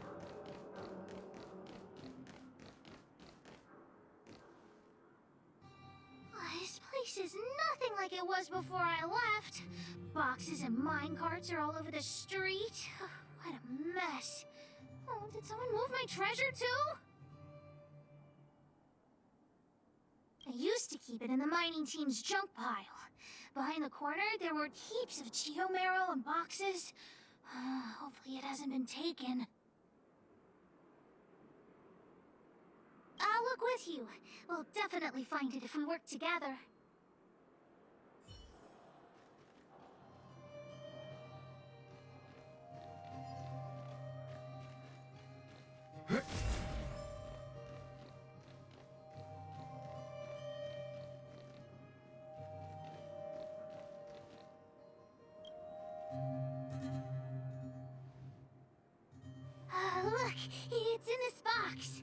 This miniature drill rig was given to me by a guy from Daddy's mining team as a birthday present. I'm going to turn it on. Whoosh!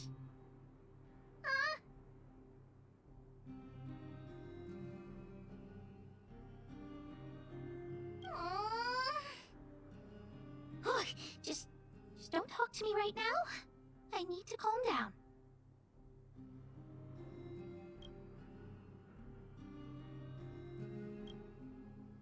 Honorary member, I wonder, how much do you think Julian's glass marbles would sell for?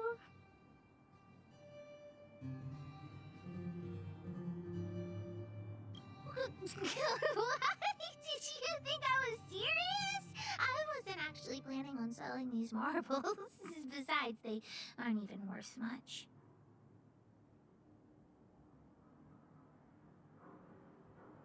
Well, not as much as Diggertron, but that guy who gave it to me was pretty skillful. He could always make fancy things. Not possible. Daddy said that guy went missing one day and he never saw him again. Maybe he went someplace far away. I have no idea when he'll come back, so that definitely won't work.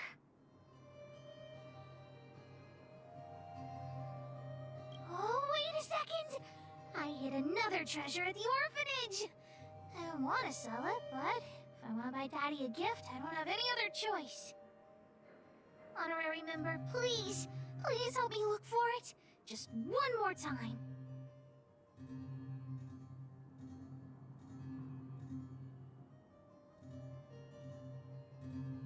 No, don't leave! If we go back now, everything we've done so far will be for nothing. I promise this is the last time. Let's go!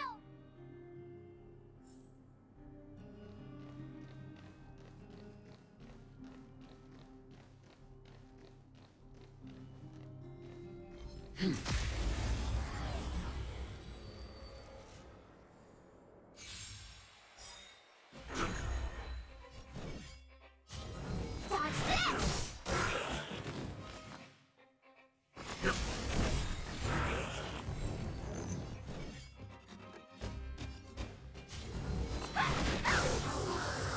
Let's begin.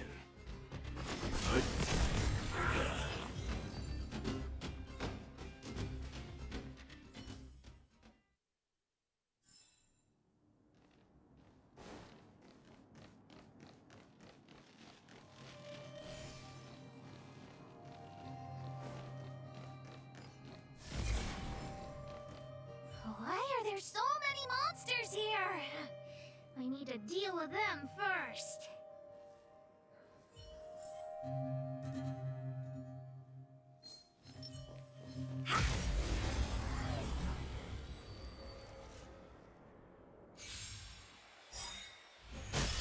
Want to see what I can do? Dodge this!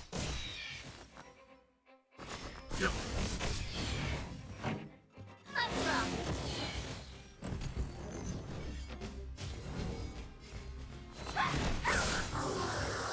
Leave it to me.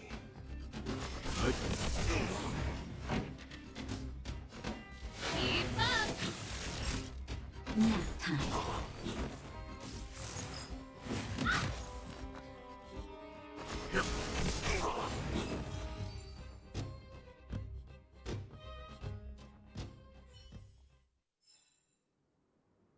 Wait! Let me take a look at my notes. I marked the location where I stashed the treasure. It's a reward from the old witch. You'll know what it is after I dig it up. Go down the stairs on the left, then walk 10 paces forward. Turn right, walk another 15 paces, spin around 10 times, then keep walking forward. Oh no! I'm doomed! The second half of my notes are completely ruined!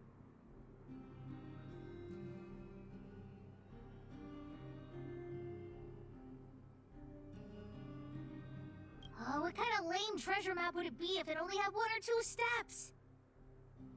Without the second half of my notes, how How will I ever find the treasure?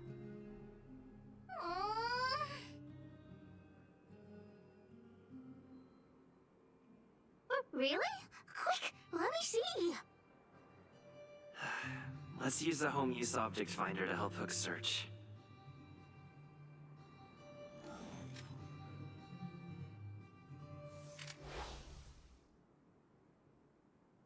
Beep, beep, beep. Finding the home use object finder at your service. Please say the target object you want to search for. Oh, wow. This little thing, it can talk? Wow, you can talk as well, little thing. Huh, aren't you sassy? But if you can help me find my treasure, I'll let it slide.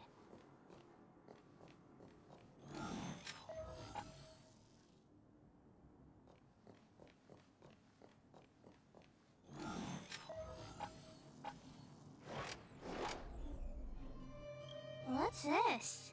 Oh, looks like something is written on it. For Julian, 50 years in the future. Whatever. Since we've already dug it up, let's open it.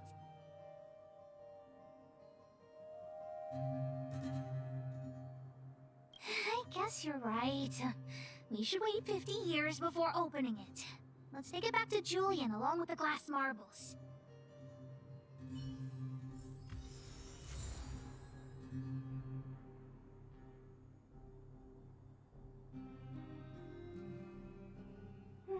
Beep, beep, beep.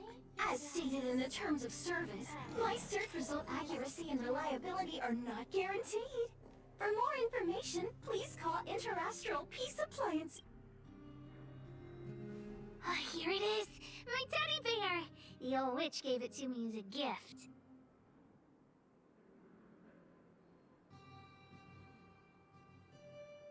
Yes! He's called Junjun. Whoa, Junjun.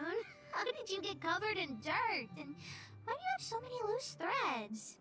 If we don't get you cleaned up, no one will buy you.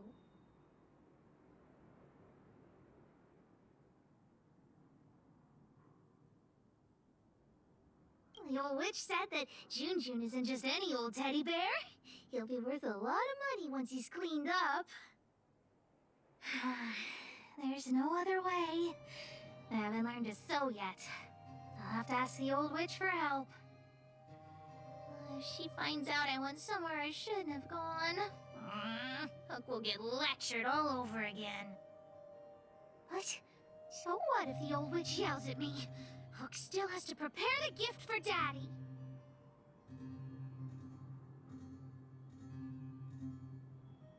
We found the treasure. Let's split. The monsters here give Hook goosebumps. Ooh, too scary. I'm warning you. Don't you dare tell the old witch about Hook's plan to sell the treasure.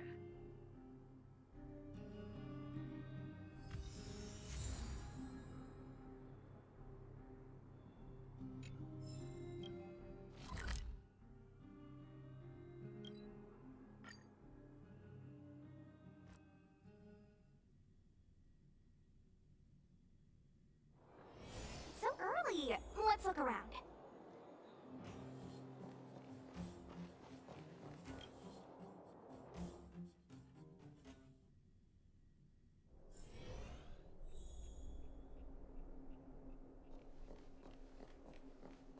Hook? What are you...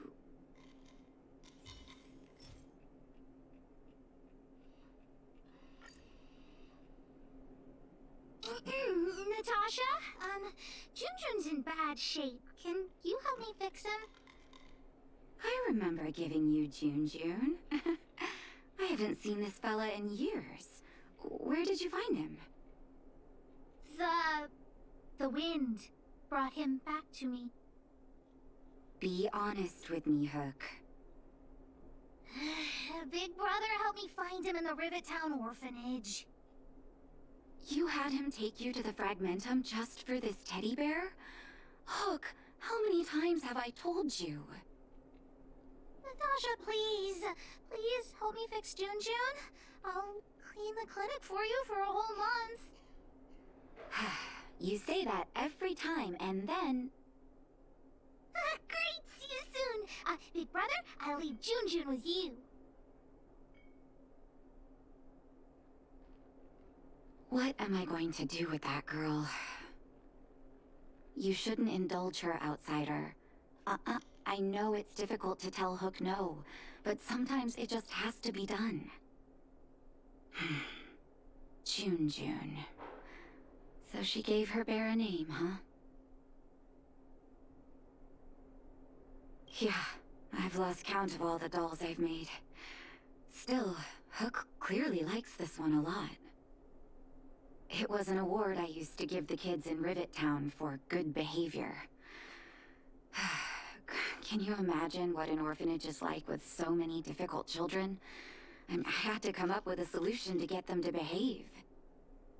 Hook pretended to be well-behaved for a month in order to get Junjun.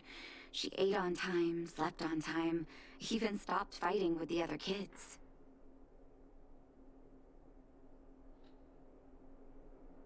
I'm afraid you have no idea how much she suffered that month.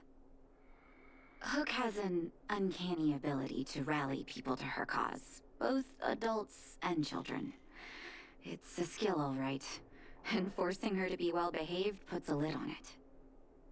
Well, this teddy bear has sure been through the wars. Don't worry, I'll help Hook repair Junjun, but I'll need to find some stuffing. Wait, look at the eyes.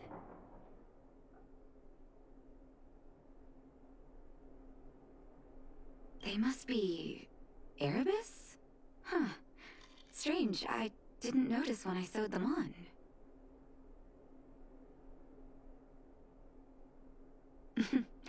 There's no shortage of surprises in life. Well, our war-torn bear here just became a priceless doll. Not bad, Junjun.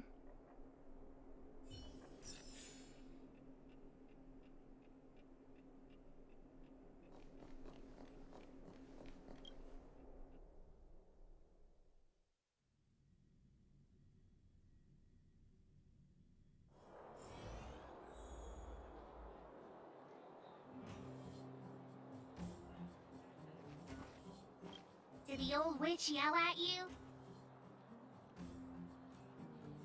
What? Why'd she only yell at Hawk? Never mind that. You didn't tell her what I was really up to, did you? Great. Your loyalty as an honorary member of the Moles is acknowledged. Anyway, why are you still standing here, silly? Do you have something to report to the boss of the Moles? Gems?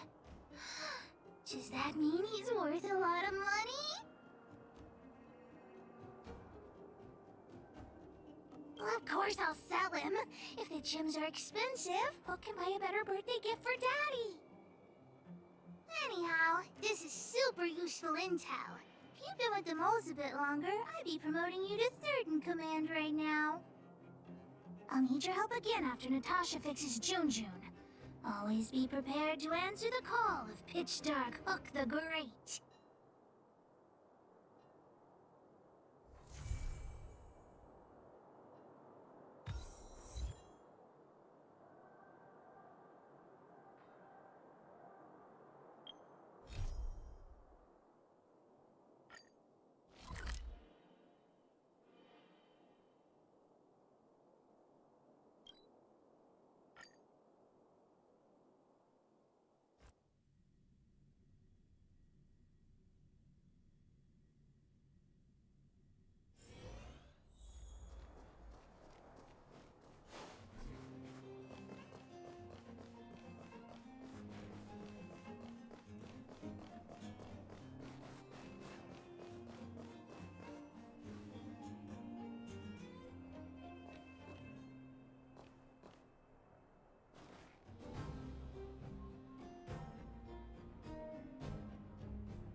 The thief has stolen parts again?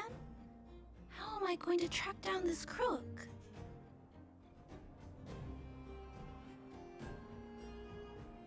Oh, it's you! There have been a few unusual thefts in the dwelling over the past few days. The vagrants say that the parts they worked so hard to obtain have completely vanished. They're worried that there's a thief in the dwelling. Despite our investigations, no one has been able to track down the thief. What's even stranger is that the thief appears to be only interested in stealing parts and doesn't care about other valuable items. The vagrants had no choice but to ask Mr. Svarog to look into it, but he still hasn't found anything. I investigated the matter myself, but I came up empty-handed. Jeez, I'm baffled. What a strange thief. Are you also here to look into this case? Perhaps if we work together, we can uncover some clues that I missed. Oh, I heard the vagrants on patrol last night ran across the thief again, but I haven't had time to look into it. Should we go ask them? You sound so cool. You're like one of the characters from Mr. Svarog's movies. Aren't they called detectives? Seeing you so fired up has me excited too. Now, let's get started.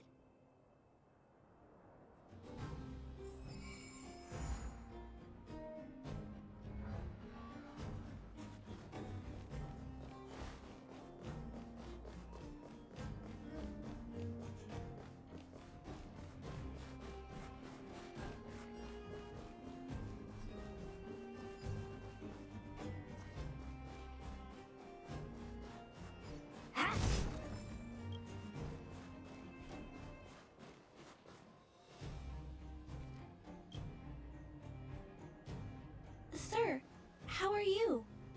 I heard you saw the thief who stole the parts last night. Can you tell us what happened? Ah! Who's there? Oh, Clara, it's you. I thought it was... You scared the living daylights out of me. I did see the thief last night, but who is this person next to you?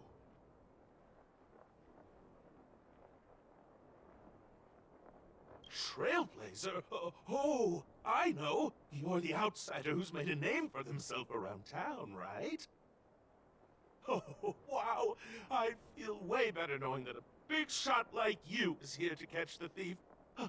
Hold on. I'll explain what happened last night. Just let me gather my thoughts first. Okay. So, last night, I was on patrol when I bumped into the thief stealing the parts. Then I just...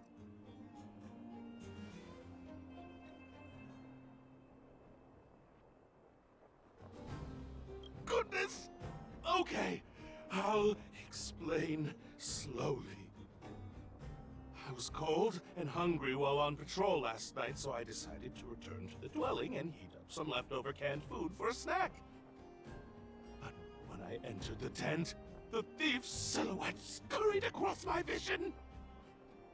I couldn't see the thief's face because the tent was so dark, but I could tell he wasn't a nice guy.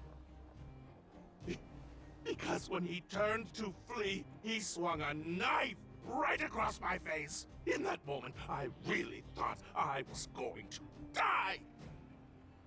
I could feel the blades chill on my cheeks and smell its rusty scent. The weapon that fella had was definitely a metal one. That's the only thing I'm certain of. Also, I saw the outline of him in the dark. The fella's head was absolutely square! Yes, you heard me, square! Can you believe that? Someone with a square head? It was truly terrifying!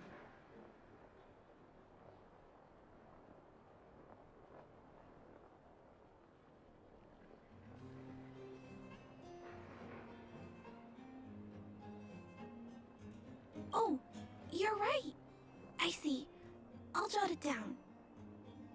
Sir, please take a deep breath. So, the thief was armed with a metal weapon and had a, square head, correct? Yes!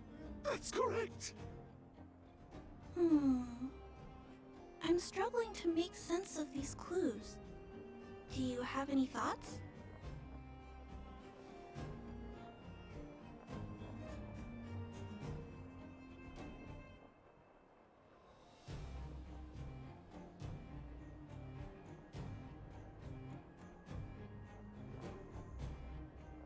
How can you just accuse me like that? I was terrified! How could I be an accomplice? I'm sorry. He was just joking. Please don't take him seriously. Yes, I remember something. While the culprit was hurrying to escape, he knocked something over. He may have left some clues or something. This is a crucial clue. Let's go investigate the crime scene together. I think he ran that way. No one has touched the crime scene, so any traces he left behind should still be there. Please, catch the thief for us.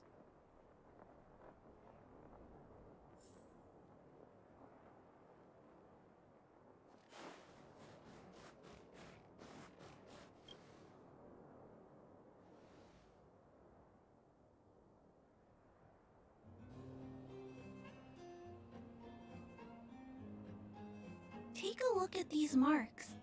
These are very suspicious. Could they have been left by the culprit? They point in that direction. Let's go take a look.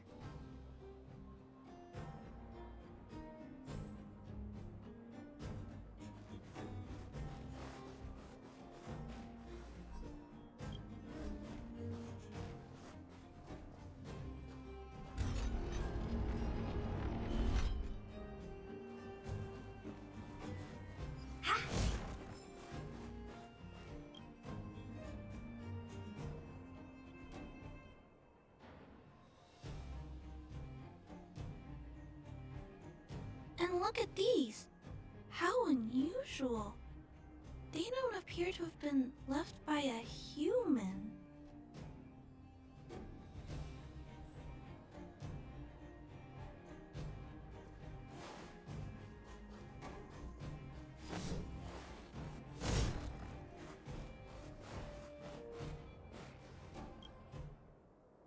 The tracks stop here. I guess we'll have to look around for other clues. This is where the mechanical waste is disposed of, though.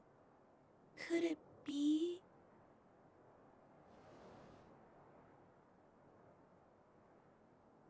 Oh, okay. I'll follow you. Let's split up. Wait, what's that noise?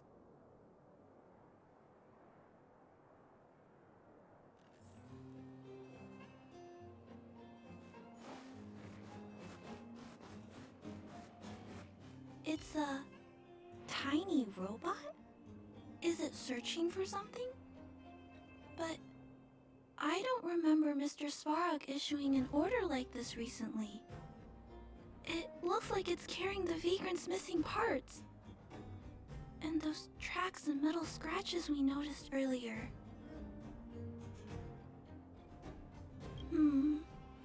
That would be quite strange. Yet, such a scenario can't be ruled out. This small robot doesn't appear to be a Belobog creation. It looks like it's been welded together from random scrap metal materials. Oh, it appears to have a small mechanical arm. Ah, it's noticed us! Human. Injured. No. Hurt. Please don't.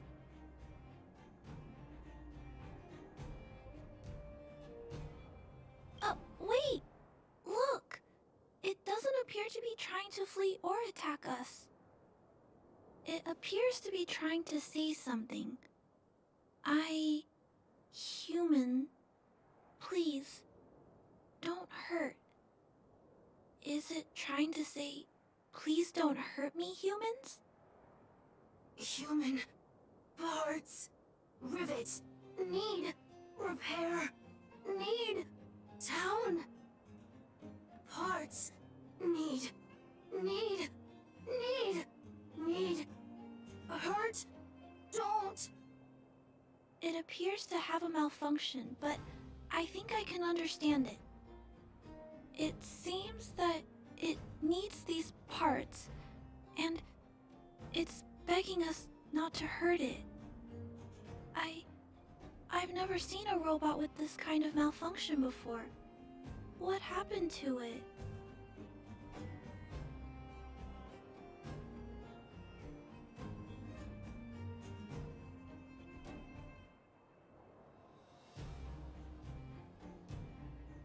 Although the small robot appears to want to communicate, its speech is all scrambled. Perhaps there's an issue with its language module. This little guy probably can't understand what we're saying either. Run. Escape. Open. Fire. Workshop. Chase. Don't. It's running away. No, we can't let it escape. It still has the Vagrant's parts. What should we do? We gotta stop it. But please don't be too rough on it. I'll figure out a way to repair it later.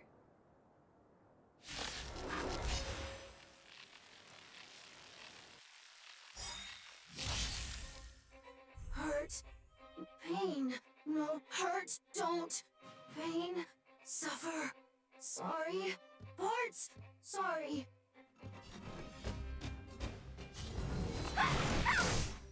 Let's begin. Stand down. Sorry. Hurt. Suffer. Pain. No. Pain. Sorry. Sorry. Pain. Hurt. Sorry. Suffer. Sorry. Sorry. Pain. Sorry. Ouch. Pain. Sorry. Why?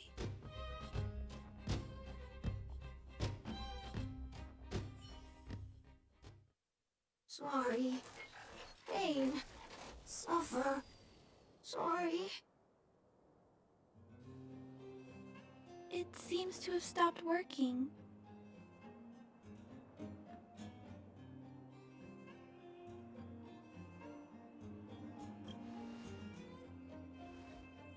Yes, but why? I feel bad about this.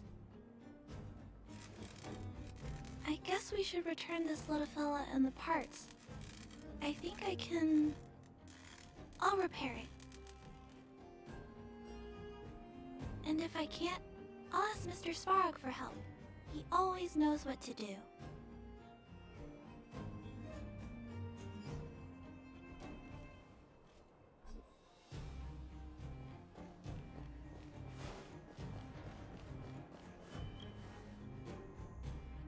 Initiating assessment of the robot's condition.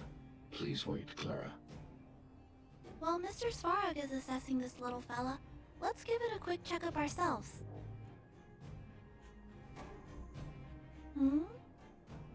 This paint job and these custom parts, and the way the parts are attached, it's all quite strange. But one thing is for certain, this little fella is not under remote control. He's operating entirely of his own accord. Its design is, well, unique. I've never seen a robot with a design like this before. It really seems like something that was thrown together rather quickly. Its creator most likely didn't consider whether the system would function properly or not. Is it a failed robot pet creation that has been abandoned? But if it's a pet, then why would it gather parts itself?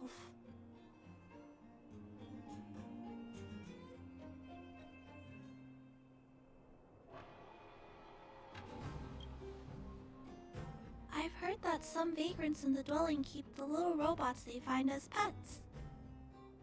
Some vagrants also make modifications to their pets, which they call pet upgrades. Pets like that are pretty rare, but some of the folks who have them have formed a small community to share ideas. Some are interested in nurturing robots. Others force them into battle. If my memory serves me right, the parts this little fella stole were originally designed for that kind of pet upgrade. That's not the word I'd use. I guess most people only see robots as tools. I'll try not to hold it against you. I'm sorry. I just suddenly felt some strong emotions. Let's get back to work on repairing the small robot. This jack's placement is odd. The chip is buried deep inside. If you don't look closely enough, you won't even find it. Assessment of the robot's condition is complete. The shell damage is estimated to be 98.2%. The assessment concludes that a total recovery is impossible. It is recommended that the robot's external shell be removed and replaced, while keeping the outer circuitry and related transmission devices. You can always rely on Mr. Svarog to come up with a brilliant idea. So, I guess we'll have to go find a new robot shell to fix it, right?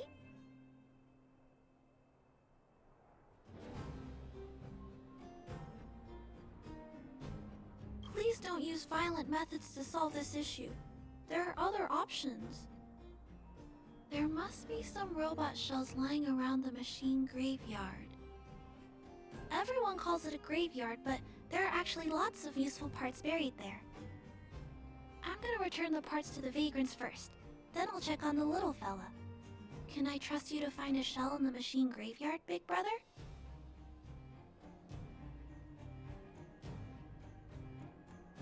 Really? You could have what it takes to be a prospector. Then, I'll entrust this task to you, big brother. Look for Toby at the front entrance. His appearance is crude, but he's the robot most familiar with the machine graveyard. Just follow Toby.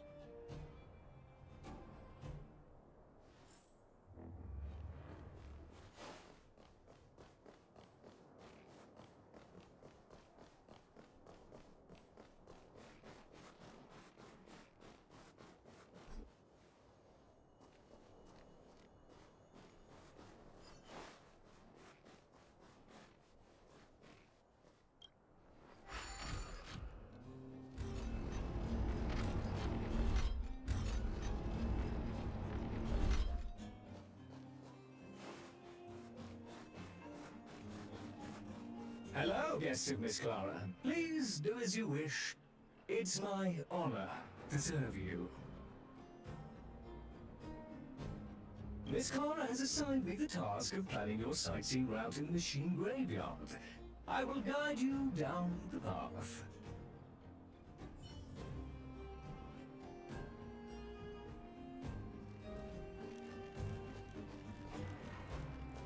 Would you like to engage in super speed mode? If so, please confirm by spinning counterclockwise 10 times, then clockwise by 270 degrees.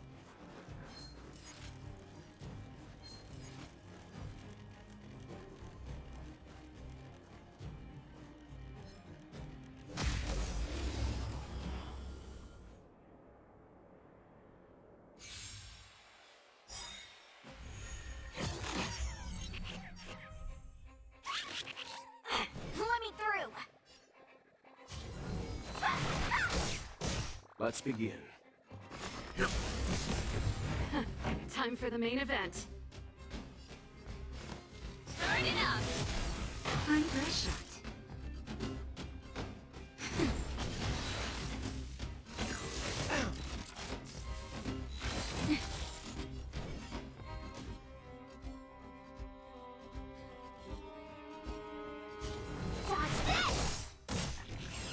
Leave it to me. Pretty good crowd today. Let's rock!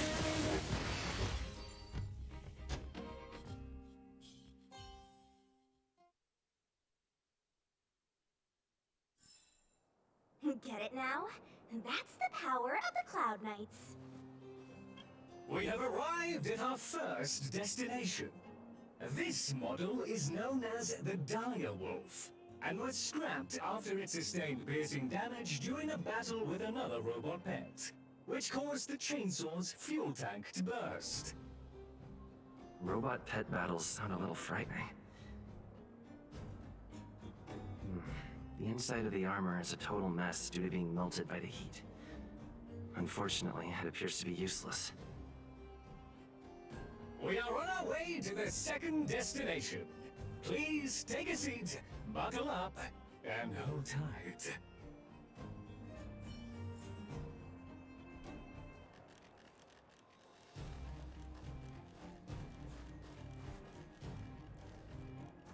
Caution!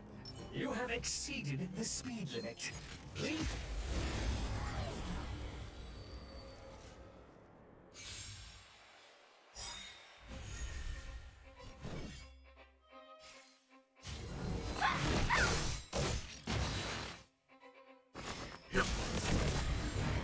Time for the main event. Keep up! Nap time.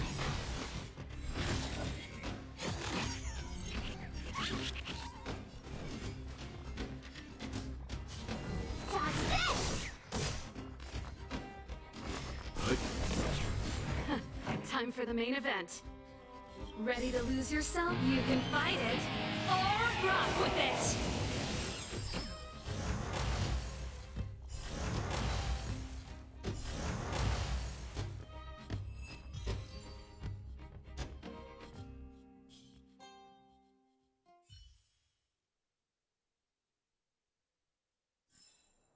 The best is yet to come.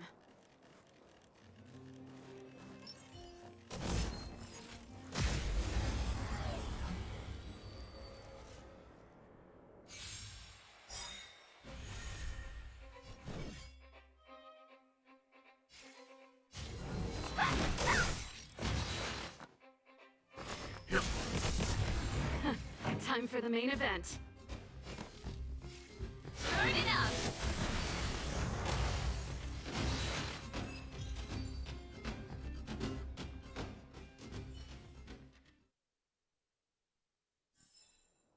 Get it now?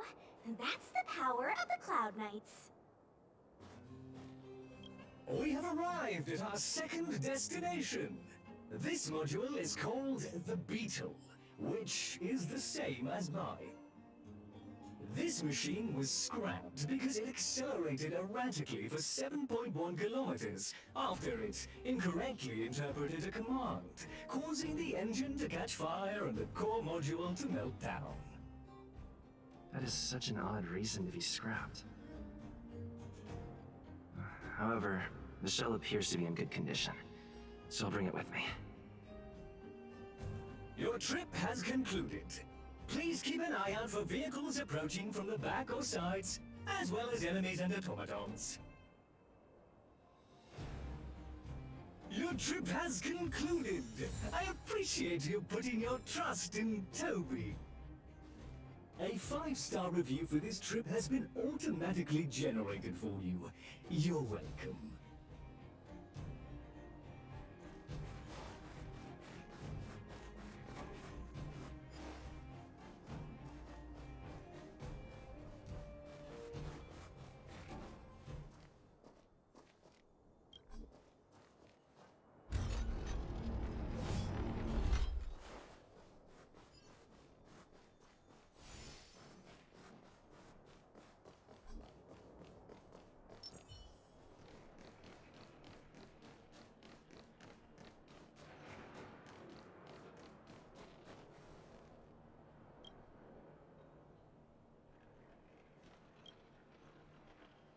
Clara, it's time for a break. You shouldn't repair machines when you have negative emotions. It's bad for your physical and mental health. Don't worry, Mr. Svarog. I'm fine. Oh, you're back already. How did it go? Did Toby help you find a shell?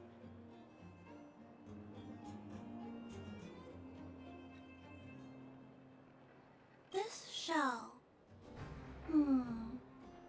It doesn't appear to be the same design as this little fella's. But it shouldn't matter. The structures of these small robots are nearly identical. Thank you for bringing this to me. I finished extracting that chip from the small robot. Now, all that's left to do is move all this circuitry into the new shell.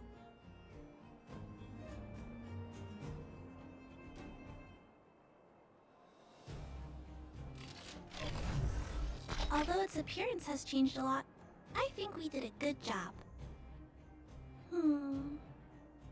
But what I just did, is it any different from those pet upgrades that the vagrants perform? Not compatible. Incompatible. Huh? It's making a strange sound. Incompatible. What's going on? Is it malfunctioning? Incompatible. Incompatible.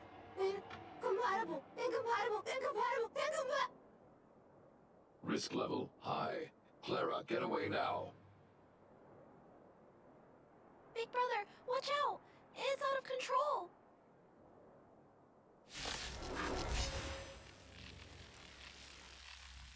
Incompatible. Incompatible. Incompatible. Leave it to me. Pretty good crowd today.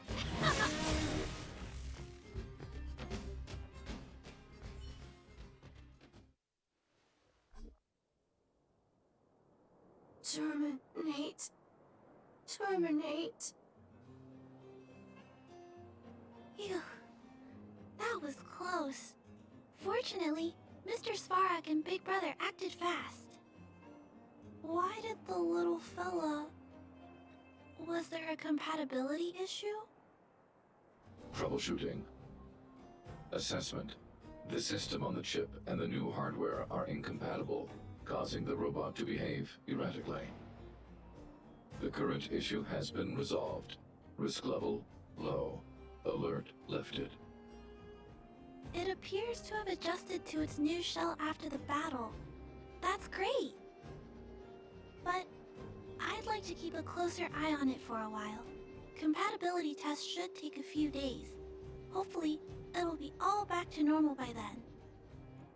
I'm also curious about where this little fella came from. Could you please come back later, Big Brother? I need to look into something. I may require your assistance.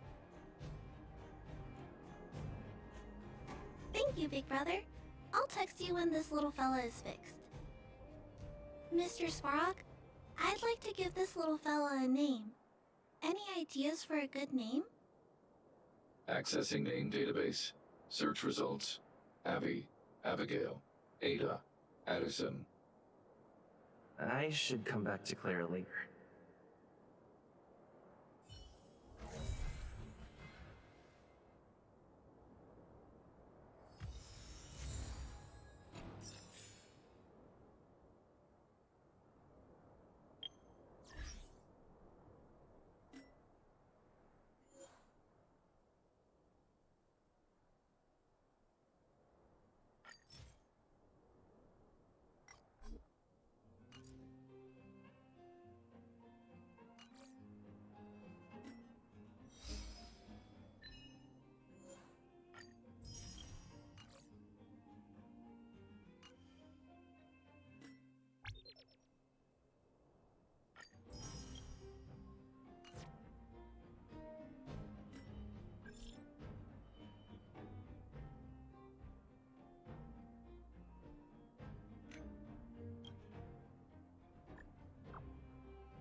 The next destination? Up.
talk to you for a moment?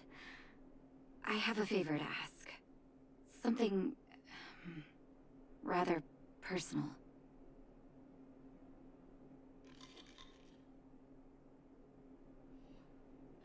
I want to thank you again for recovering the Wonder Medicine. It meant a lot to me. But disposing of Vash's reagents isn't enough to solve the medical supply shortage. Many of my patients can't be seen promptly, and my stock of medicine is running low.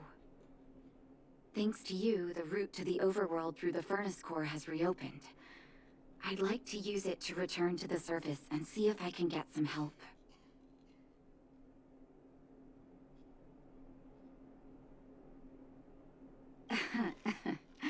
Funny as always. Remember my adoptive parents I mentioned to you a while ago? After the reopening of the furnace core passage, I had an idea. I wrote a letter and asked Sampo to deliver it to my parents' old address.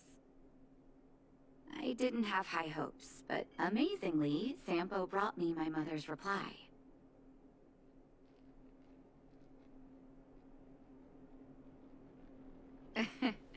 That's exactly what I thought when I got her letter. Mom said they still live at the old house, but they're not working on the front lines anymore. They should still have some connections in the medical school and the hospital, though. If I'm lucky, maybe I can convince them to send extra medical supplies to the underworld. Of course, that's not the only reason for me to go back to the surface. I can't wait to visit my parents again. And I can tell from my mom's letter that they feel the same. If possible, I would like you to go with me.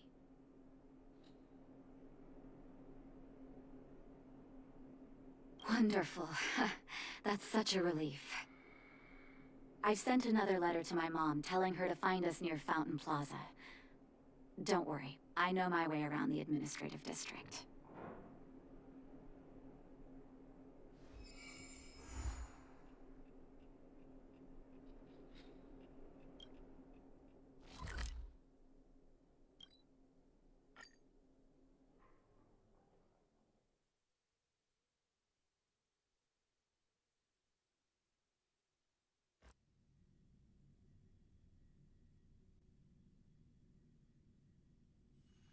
The next destination?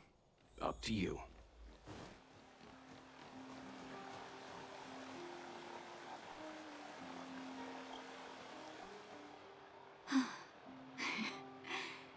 This place doesn't seem to have changed much from what I remember. Oh, there you are. Sorry, I got distracted watching the crowds. Look at the busy flow of people.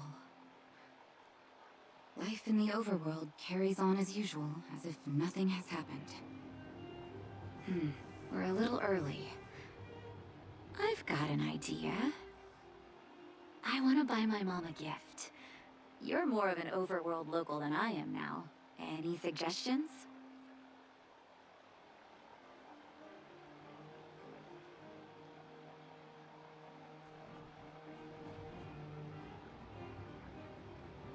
Workshop? I'm not too sure about that. Let's see if we have other options. Oh, yes. I remember there was a florist in the overworld. How about we head over that way? I've been underground for so long, I almost forgot what flowers smell like.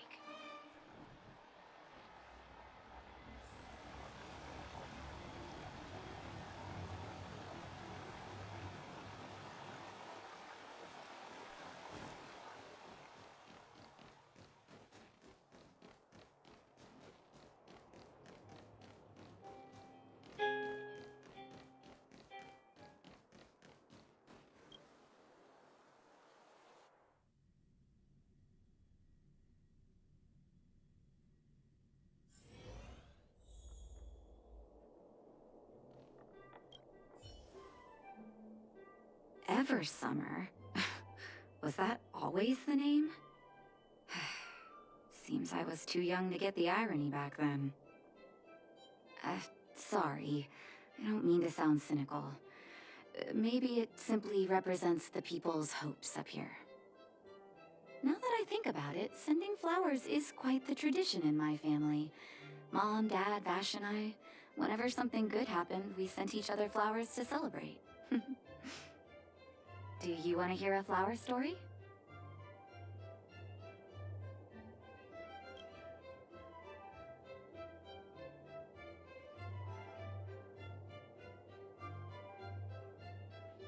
Each year for their anniversary, my dad would send my mom a bouquet of ball peonies wrapped in red paper.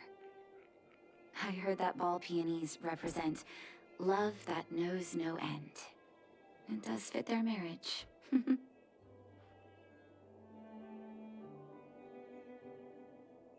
My father is a famous surgeon in Belobog. Because of his fame, people in medical circles paid great attention to his surgeries. He always had a lot of stress to deal with. Each time he finished a tricky operation, my mom and I would buy a single stem of sunshine and then pin it on the chest pocket of his apron.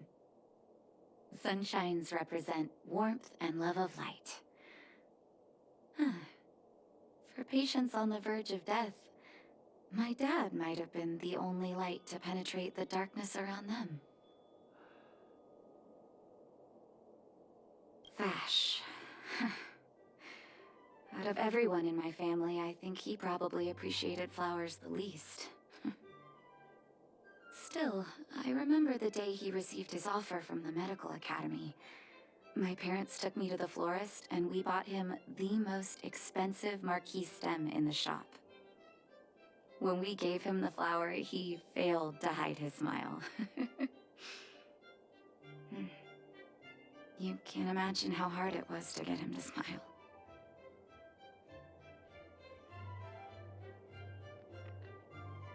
As an orphan, I never knew my birthday.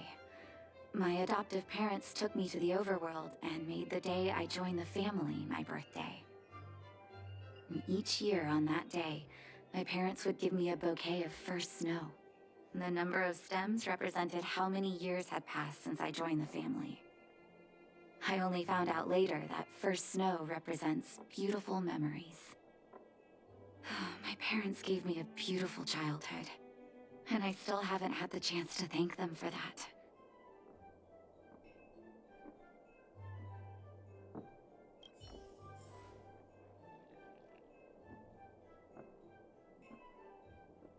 I'll take this one.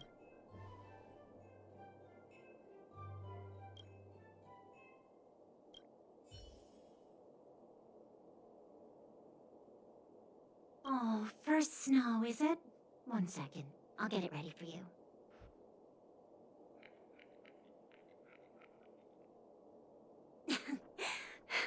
There you go. Sorry for the wait. Hope to see you again soon.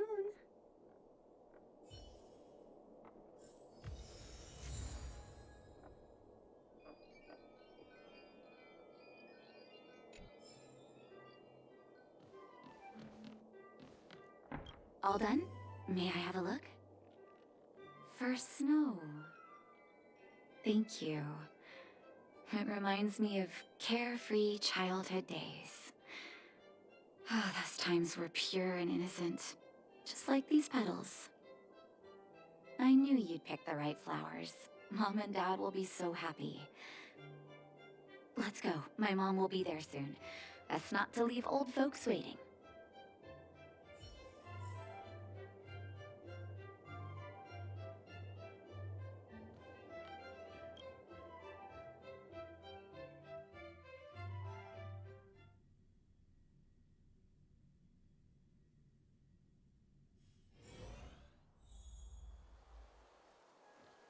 These ball peony blossoms are gorgeous.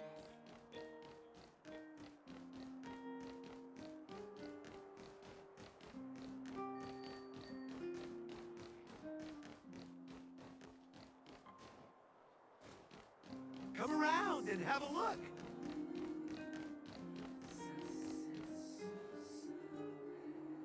Mom! Nat? Nat, is that you? Oh, come here, my darling.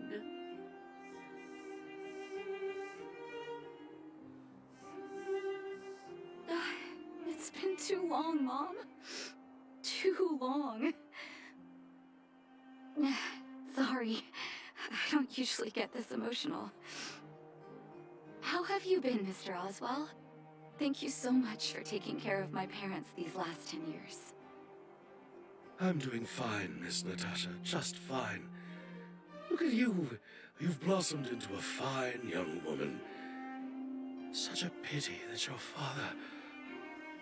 Dad, I was wondering where he is. Is he... It was 3 years ago, Nat. No need to be sad. He passed away very peacefully.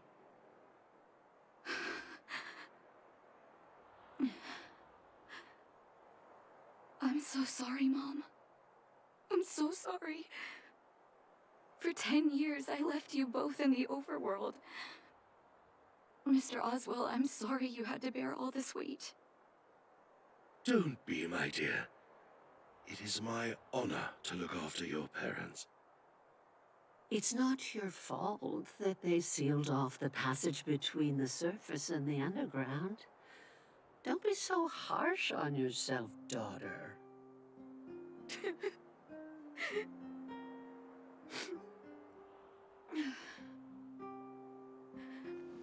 Oh, Mom. I have so much to say to you. But, there's an urgent matter that needs your help. I apologize. I wish this were a happier reunion. But there are too many suffering with sickness in the underworld. You're the only person I can go to for help. Well, there's no need to apologize, my child. I've heard of your deeds down there, and I know you've saved many lives. Your father? He would be proud of you. We have many connections in the medical academy. No matter what you need, be it medicine or data, I should be able to get it for you. Be the doctor you always were, Nat. We have all the time in the world to catch up later.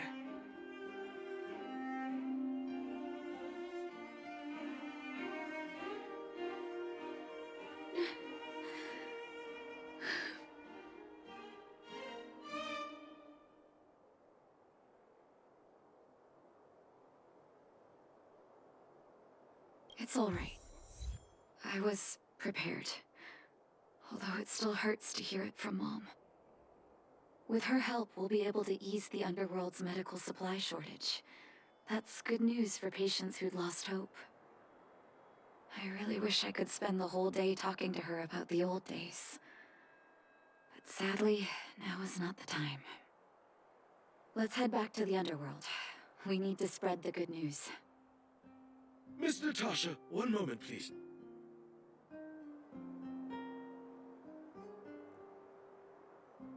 Mr. Oswell? I thought you headed back home with Mom. How come... I apologize, Miss Natasha.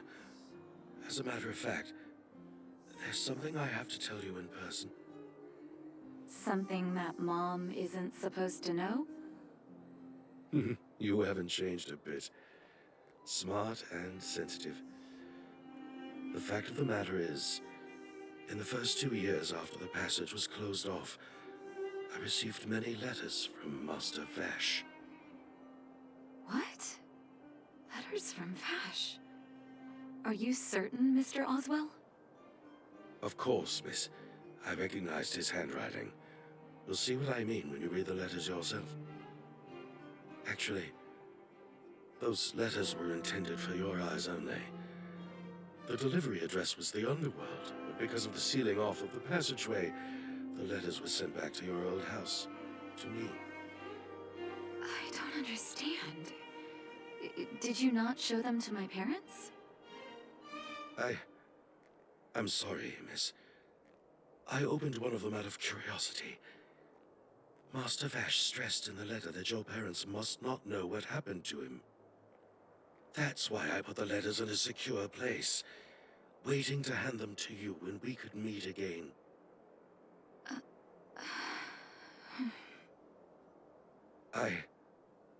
I I'm not sure if I did the right thing, Miss Natasha. I just didn't want your parents to feel that their son was so close and yet so far away. Do you have the letters on you, Mr. Oswell? Let me take a look. Of course, here. You can tell it's the young master's handwriting.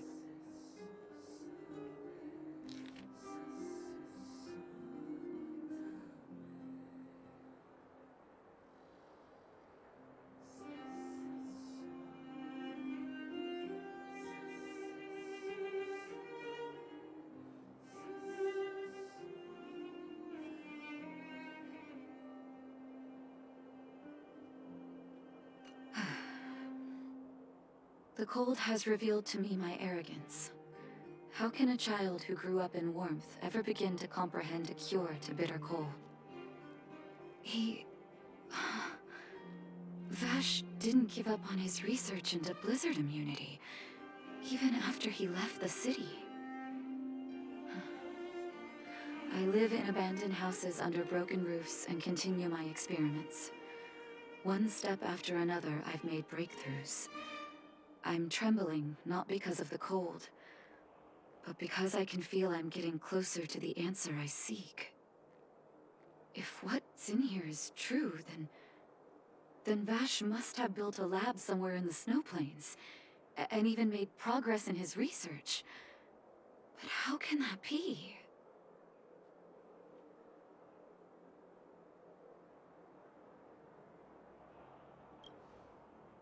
There'd be no point in him lying to me in the letters.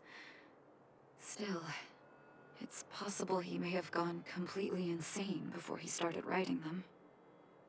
I need to leave the city to recover my brother's research data. Are you willing to come with me? Leave the city? You are taking too much risk, Miss Natasha. I know, Mr. Oswell. But I have a hero with me. He saved the underworld. I'm sure he'll protect me, right? Vash, it's been so many years. Are you still alone in the blizzard? Oh, ignore me. I'm just talking to myself. Let's go. It's time to face my past head-on.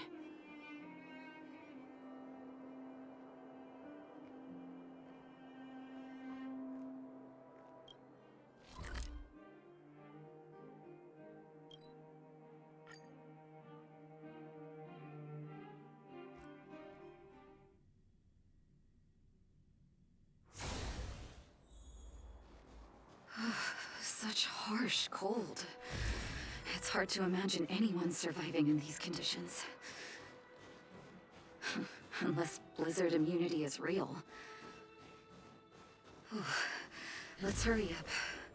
We need to find any clues that Vash may have left behind before both of us become ice sculptures.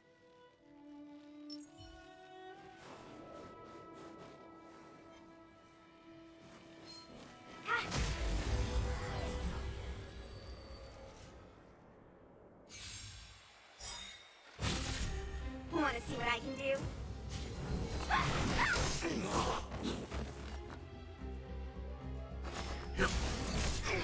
Pretty good crowd today.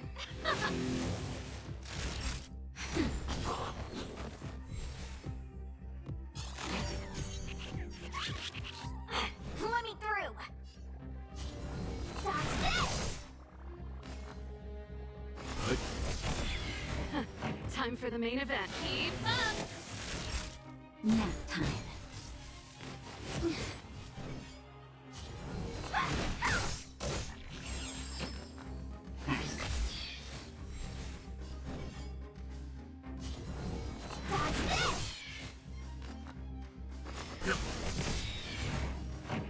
Let's rock. Naughty child. I'm okay. You're not going anywhere.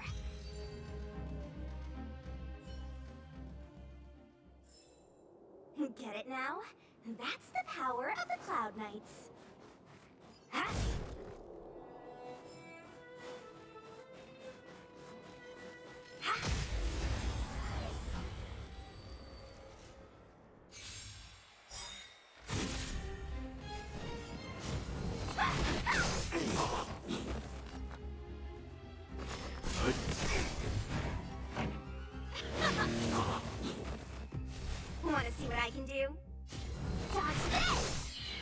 Let's begin.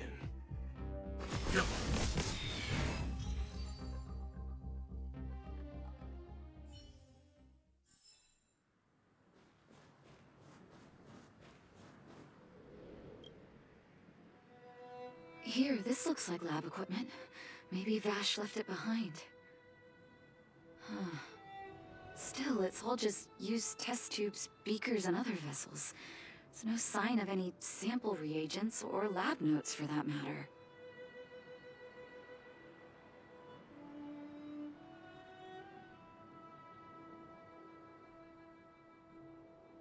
Oh, I know my brother. He's meticulous when it comes to medical experiments.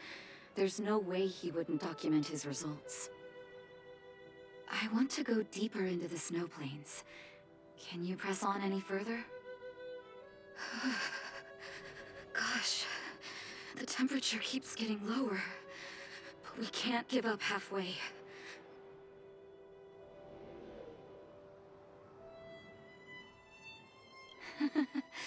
No need. Don't you underestimate the leader of Wildfire. Oh. Let's press on then. This may not sound like me, but I hope that deity the architects worship can grant us some luck.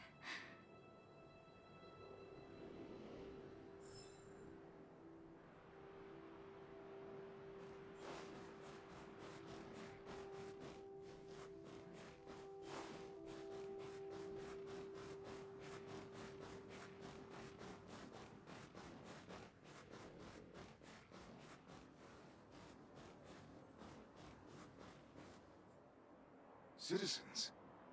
Outside the walls? Hey, you two! Stop right there!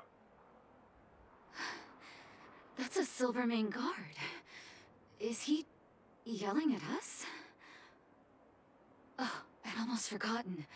No one can leave Belobog without authorization. Looks like we need to talk our way out of this.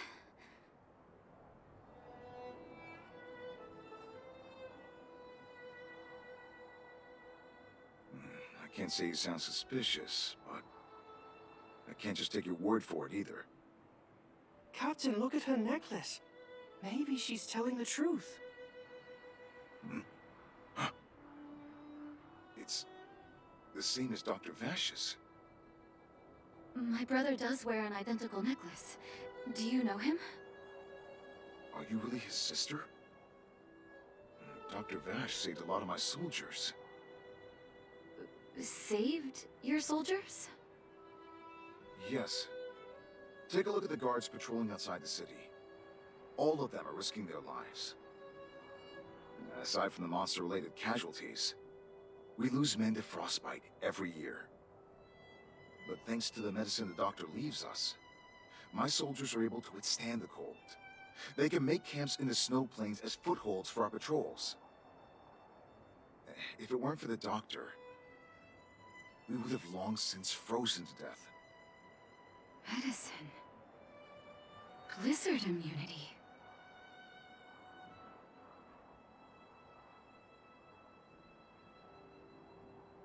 We don't know. Dr. Vash is elusive.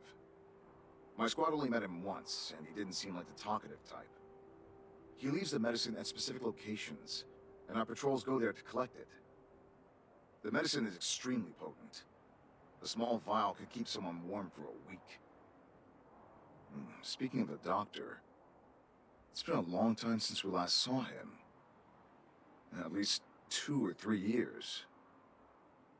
I hope he's alive and well. So he really did have a breakthrough in the snow plains. Oh, did the medicine have any side effects for you? Side effects? Not that I know of. If there were a problem, it'd be that we couldn't go back to the city until the effect had worn off. Because the city would be too hot for us. We'd break a sweat just sitting idle. Thanks for the information. We're planning to head deeper into the snow plains to find my brother. Seems like you made up your mind. I'd really like to send some of my men with you, but we can't leave our posts. Here, take this medicine. If what you two told me is true, I'm sure you're more than capable of handling yourselves out there. Thank you, Captain. We'll take it with us.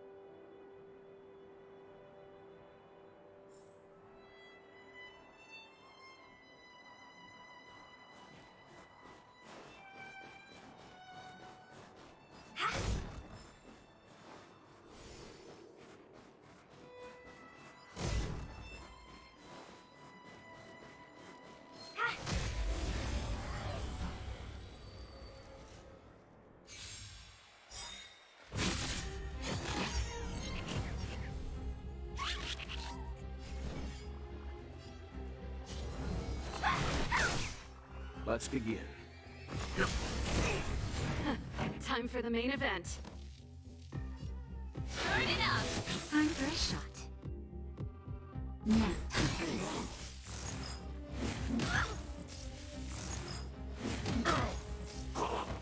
Pretty good crowd today. Keep up!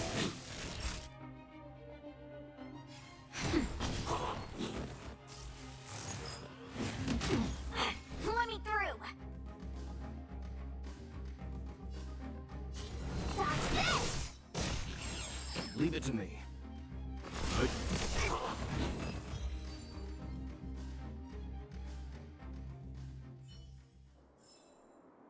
Get it now? That's the power of the Cloud Knights.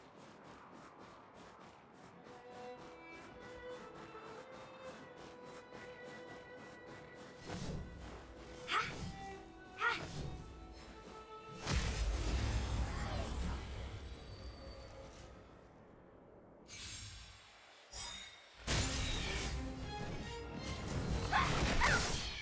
Let's begin.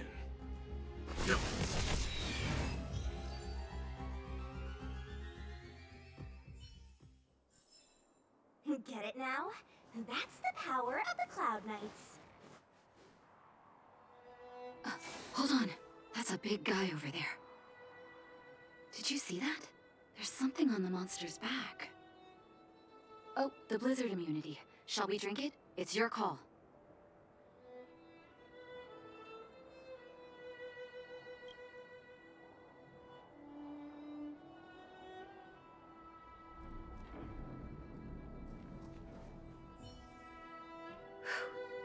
I'm ready.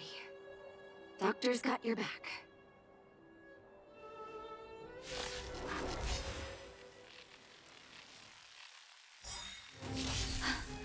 Can you feel it? It seems like Vash's medicine is working. So warm. Shape of Taishu! Rise, Phoenix!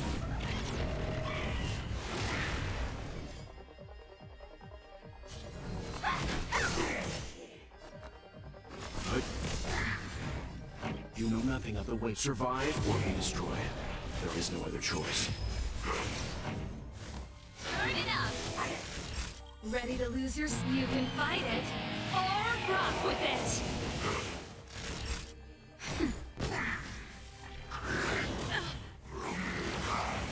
Want to see what I can do? Watch this!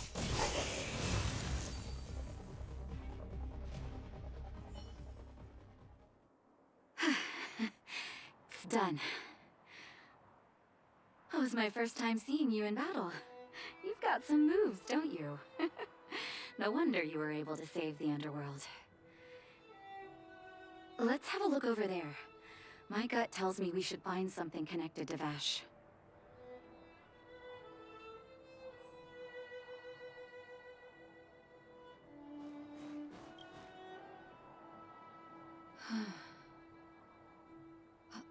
These are records of his experiments. It's Vash's handwriting. This must be the location of his final lab. Come have a look. His last experiment was nearly 2 years ago? What happened after that? But his notes seem to suggest he was working to improve blizzard immunity. Brother, where are you? What happened?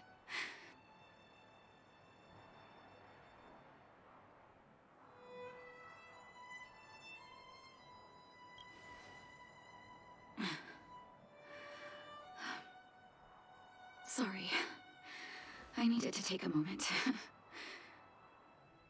After seeing the letters Mr. Oswald kept for me, I was hoping things might have ended differently. I shouldn't have asked you to come with me to such a dangerous place.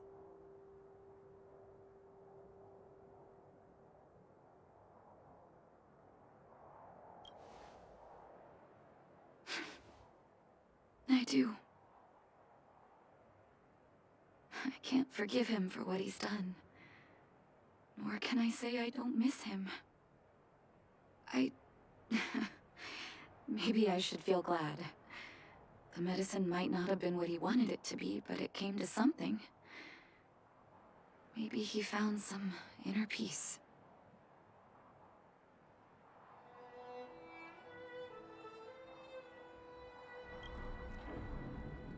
They'll remember him as a murderer, as someone whose evil experiments brought great harm to the innocent. Vash doesn't deserve to be remembered as a doctor. I know that very well. But maybe this blizzard immunity can now bring benefit to others, even if it was made by a monster. Human beings really are conflicted life forms.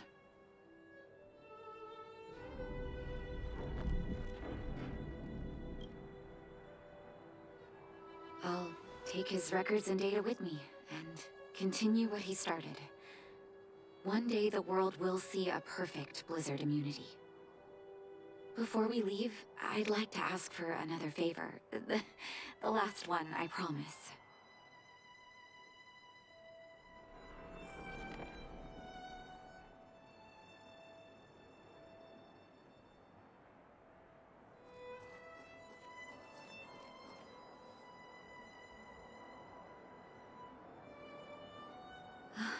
That should do. Hope it can withstand the snow.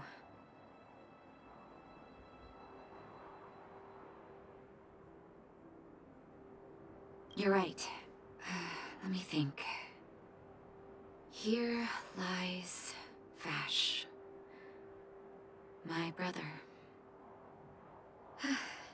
That'll do. Thank you for helping me. I feel like a great weight has been lifted. So long, brother. Hope you don't forget Dad's teaching. A doctor does not get to choose his or her patient, my children. Remember, never say no to those who come to you for help. Never.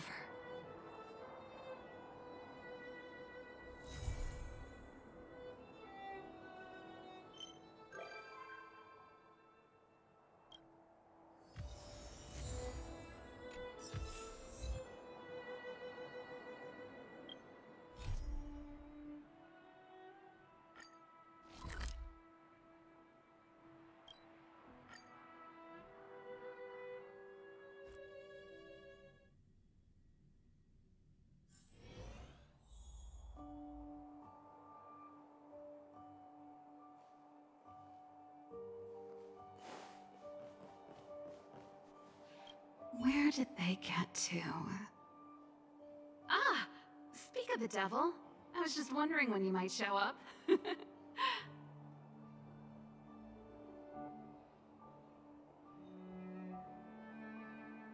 Ready? My stomach's always ready for food and drink. There's something I need your help with. I had to make it up to you somehow. Looks like we're not the only ones who wanted afternoon tea today, though. We'll have to stand up for the time being.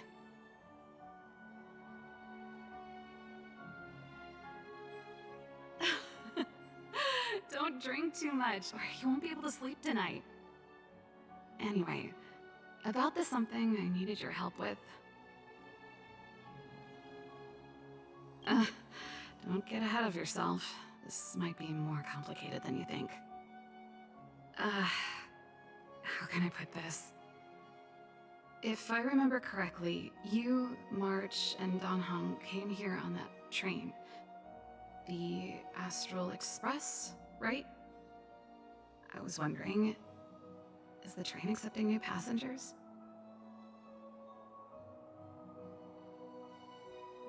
Boarding exam? Like a test? I can do that. That sounds like the admission system that schools in Belobog use.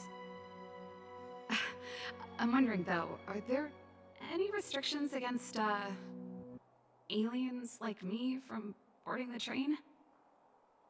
You see, there's not much left for me here except to carry on repairing equipment in the workshop. I like practicing the guitar and performances are fun, but the crowds are pretty small. Besides, I'm a researcher. How could I not get excited about the chance to explore new worlds up close? Everyone gets tired of living in small places like Belobog after a few years, right?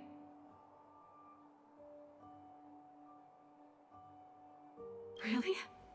You're gonna say yes, just like that?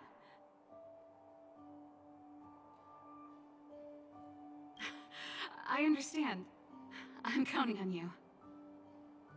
I know this is a lot to ask out of the blue, so apologies in advance.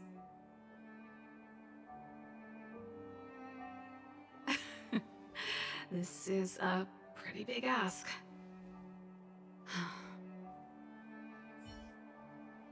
And there goes Serval.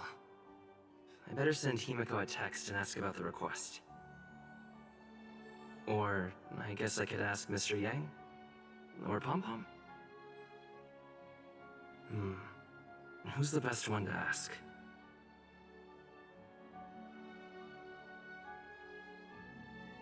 Let's send a message to Himiko.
Come around and have a look.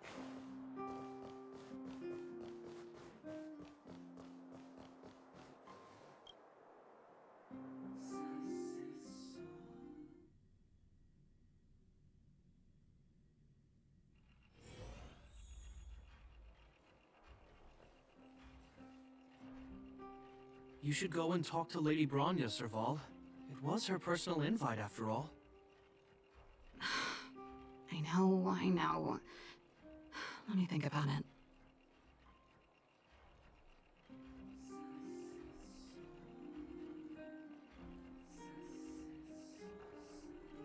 Oh, no, not at all. I could do with a hand, actually. Perfect timing. Please, talk some sense into her.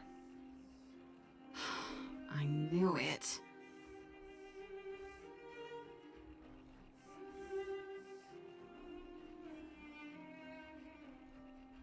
You know what? You're right. We should work these things out on our own. Serval, I understand your reluctance to rejoin the Silvermane Guards. But Lady Bronya values your talent, and she sees how much you could contribute to the rejuvenation of Belobog. So I came to talk to you about it. In any case, you should at least pay her a visit. Okay, I get it. I'll make a trip to Klipoth Fort and tell Bronya what I really think. Sorry, I need to get this over with. Let me know what they said when I get back. Same old Serval. Is she creating trouble for you too? Sorry. My head's still in the argument. It's like this. As you know, my sister used to be one of the research team leads in the Silvermane Guard's technology division. Stellarons were her main area of research. But her expertise went far beyond Stellarons. She was, and still is, well versed in mechanical engineering and other fields. Immediately after her succession, Lady Bronya set her sights on Serval's talents. The Supreme Guardian wants her to resume her technological research and be a shining light for the revitalization of Belobog. However, you saw her attitude just now. I doubt her meeting with Lady Bronya will change anything. It'll probably just leave them both feeling dejected.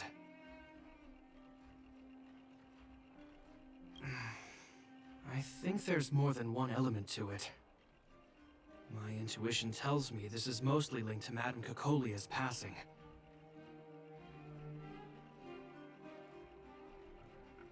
That's true, but... never mind. It's just a personal hunch. I've never been good at reading my sister's mind. I can tell the two of you have a close bond. If you get the chance, see if you can persuade her to open up about it. Hand on heart, I wouldn't want to see her sitting behind a desk in Klopoth Fort and sighing all day either. Belobog is too small a place for a mind as inquisitive as Serval's.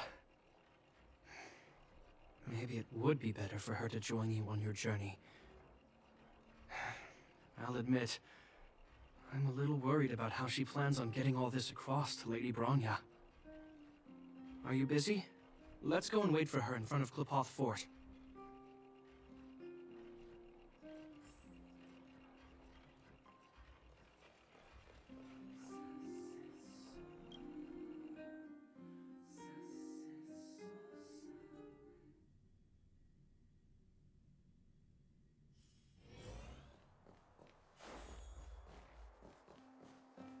You know what I mean.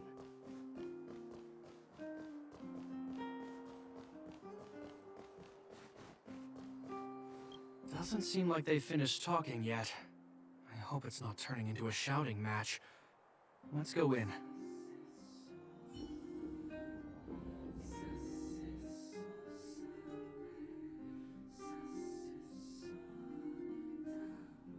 I understand your circumstances, Serval.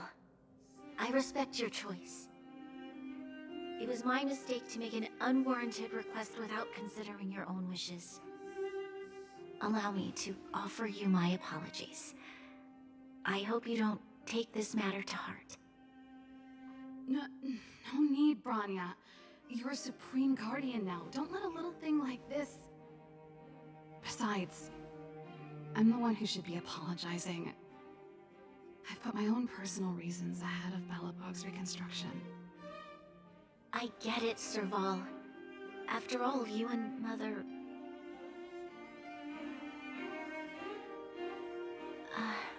Sorry, I don't mean to open up old wounds. But there's something I need to ask you.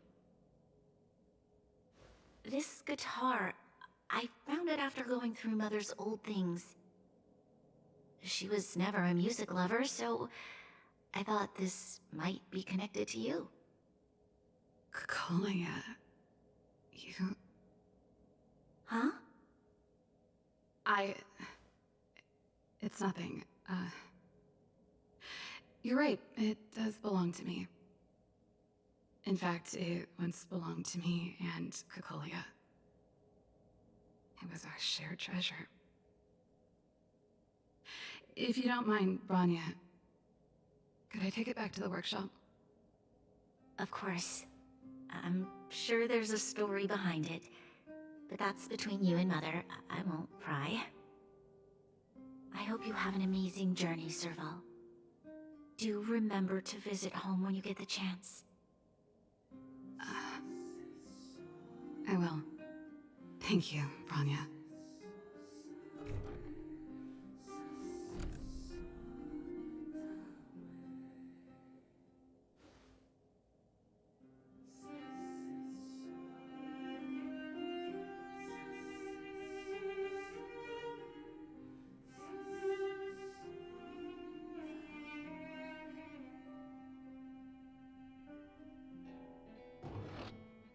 I assume you heard our conversation just now.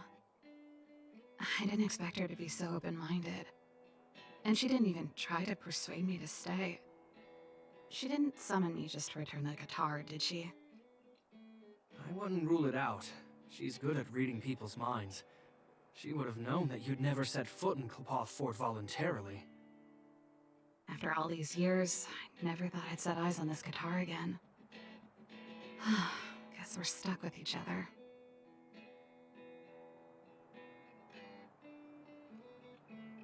Well, it'll take a while to tell. When we were in cadet school, Cocolia and I were notoriously disruptive. We were always coming up with the next crazy invention. We called it exploring the infinite possibilities of new technologies. This guitar was one of those inventions. Cocolia came up with a name. The Super Electromagnetic Flux Player, or electric guitar for short. Not really, no. She was a military history major, very different from what I was doing. Still, we hung out every day. It's only natural that my love for inventing would rub off on her. I told you it'd take a while to tell the story. Let's get back to the workshop first. By the way, want to help me pack my bags? Huh? That melody. That's one of yours, right? I didn't think many people liked that one. Seems the city might have a few nice memories of me after I'm gone. Well, it's getting late. Let's head back.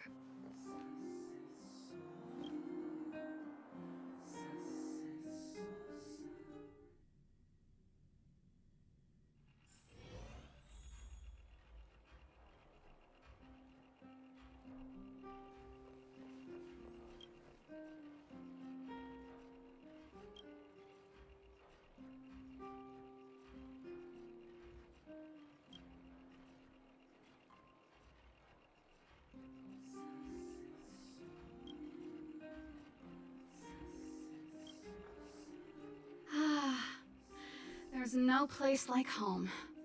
I never feel completely free out there.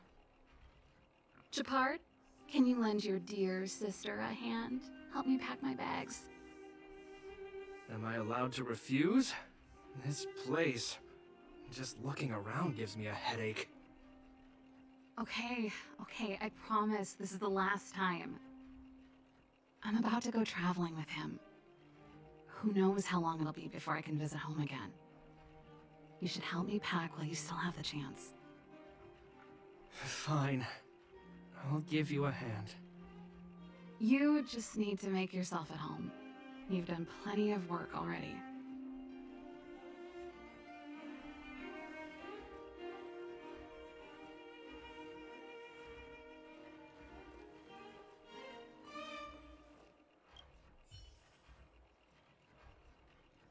Since you're so curious, I'll give you the whole story. This guitar was actually given to me as a birthday present by Cocolia a long time ago. I came up with the design, but I was never able to build it. Some of the raw materials were either too expensive or too hard to get a hold of. She helped me turn the concept into reality. Quick as lightning, always keeping her word. That was her way of doing things. Back then, I thought we'd be friends for life. If it was a gift, why was it in Madame Cocolia's office? I don't think anyone realized, but back then we were so close we didn't even differentiate between each other's possessions. We shared pretty much everything. We lived in the same dormitory, went to the same school together every day, ate together, whiled away the time together, and occasionally talked about music together, though it wasn't something she was overly familiar with. That's how things were until the day we fell out. A lot of our shared possessions never left her office again. I was always looking forward to the day she'd return this guitar. I thought that would be the day we could bury the hatchet. Now that I think about it, perhaps I was too naive. She'd probably forgotten it even existed. And that's the only Cocolia you guys ever got to know, huh? Always ahead of everyone else, never looking back, even for a second. She put it all out of her mind. Me and every memory to do with me.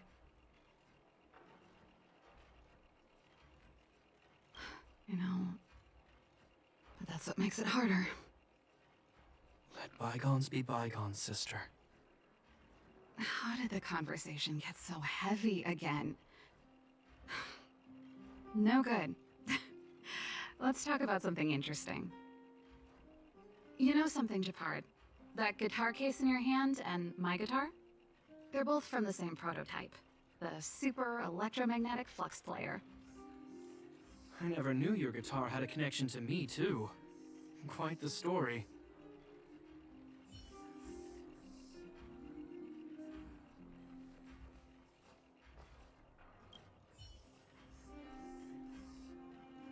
Well, let's see. Ah, yes. Silvermane Guard's standard issue portable heater. It's broken though. It's a family heirloom. It belonged to Rhonda once. You should take care of it. I wanted to keep it with me. But that's the problem with old things. The less you use them, the easier they break. Besides, no one's paying me to fix it, right? Hey, wait a minute. Didn't I teach you a few machine overhaul skills? Want to practice on this old antique? Here we go again.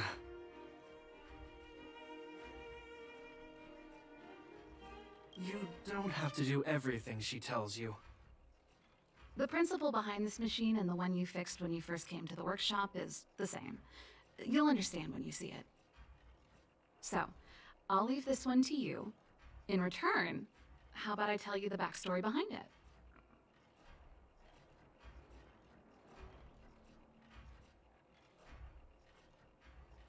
I knew you were a reliable apprentice. Think about it.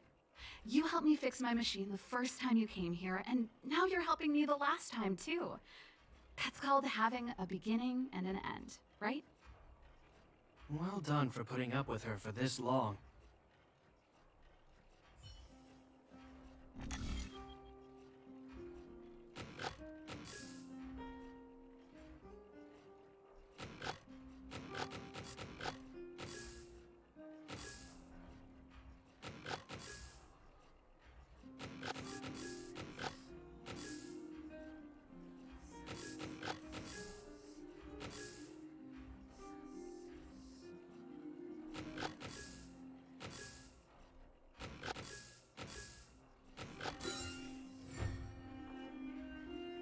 Wow, great job. Like I said, a reliable apprentice. As promised, let me tell you the story behind this little heater. Its original owner was an ancestor of the Landau family, Rhonda Landau. She was one of our great heroes who participated in the defense of Belobog 700 years ago. The records tell that during the decisive battle, she led 2 Silvermane Guard brigades. She engaged the enemy for 4 full days and nights in the fight for the city. I still have the newspaper clippings from that time. I'll show you when I get the chance. 700-year-old newspaper clippings? That seems a little unlikely. I take that with a grain of salt. Even if they do exist, odds are she lost them. The clippings aren't the point. What I'm trying to say to you is that we have a lot of talent in the Landau family. take responsibility for your choices and the people of Belobog. Every Landau is driven by that ethos.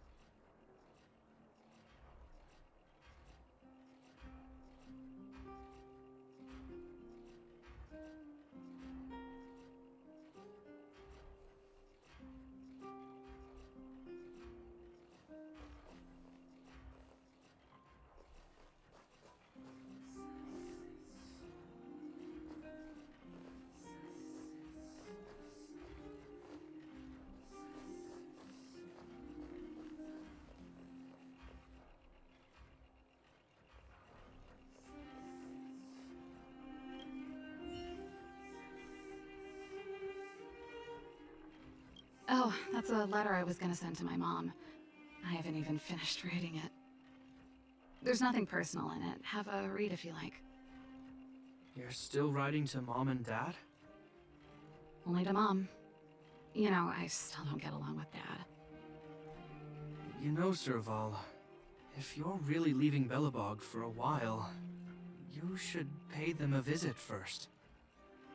I'll think about it.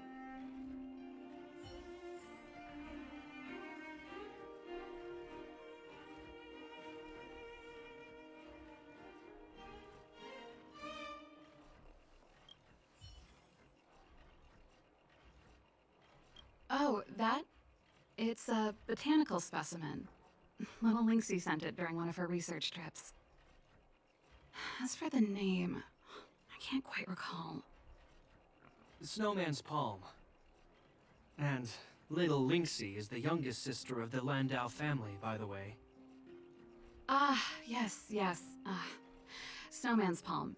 My memory's the worst.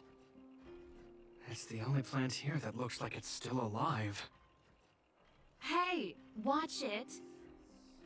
Anyway, this specimen means a lot to me, so I'm bringing it with me. Thanks for the reminder. That should be everything.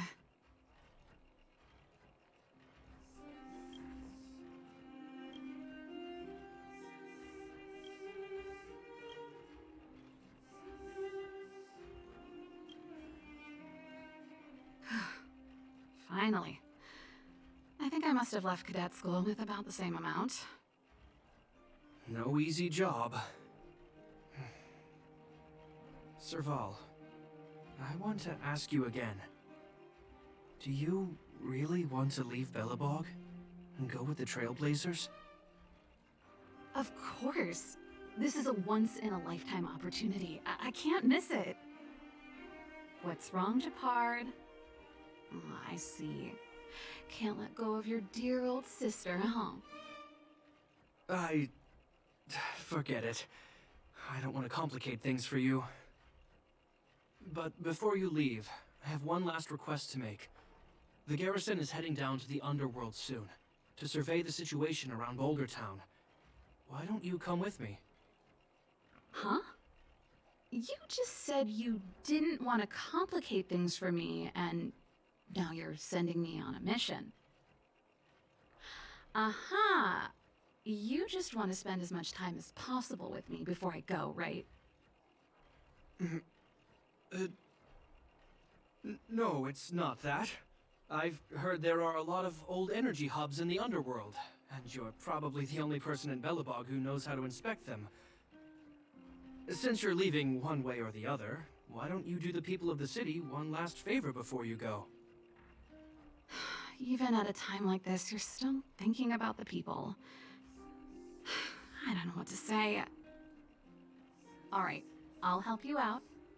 The first and last time the Landau siblings will work together. Thanks, sis. If you have the time, could you accompany the garrison? You're Belobog's hero. I'm sure you must be popular in the underworld. The Silvermane Guards will face less resistance if you come with us.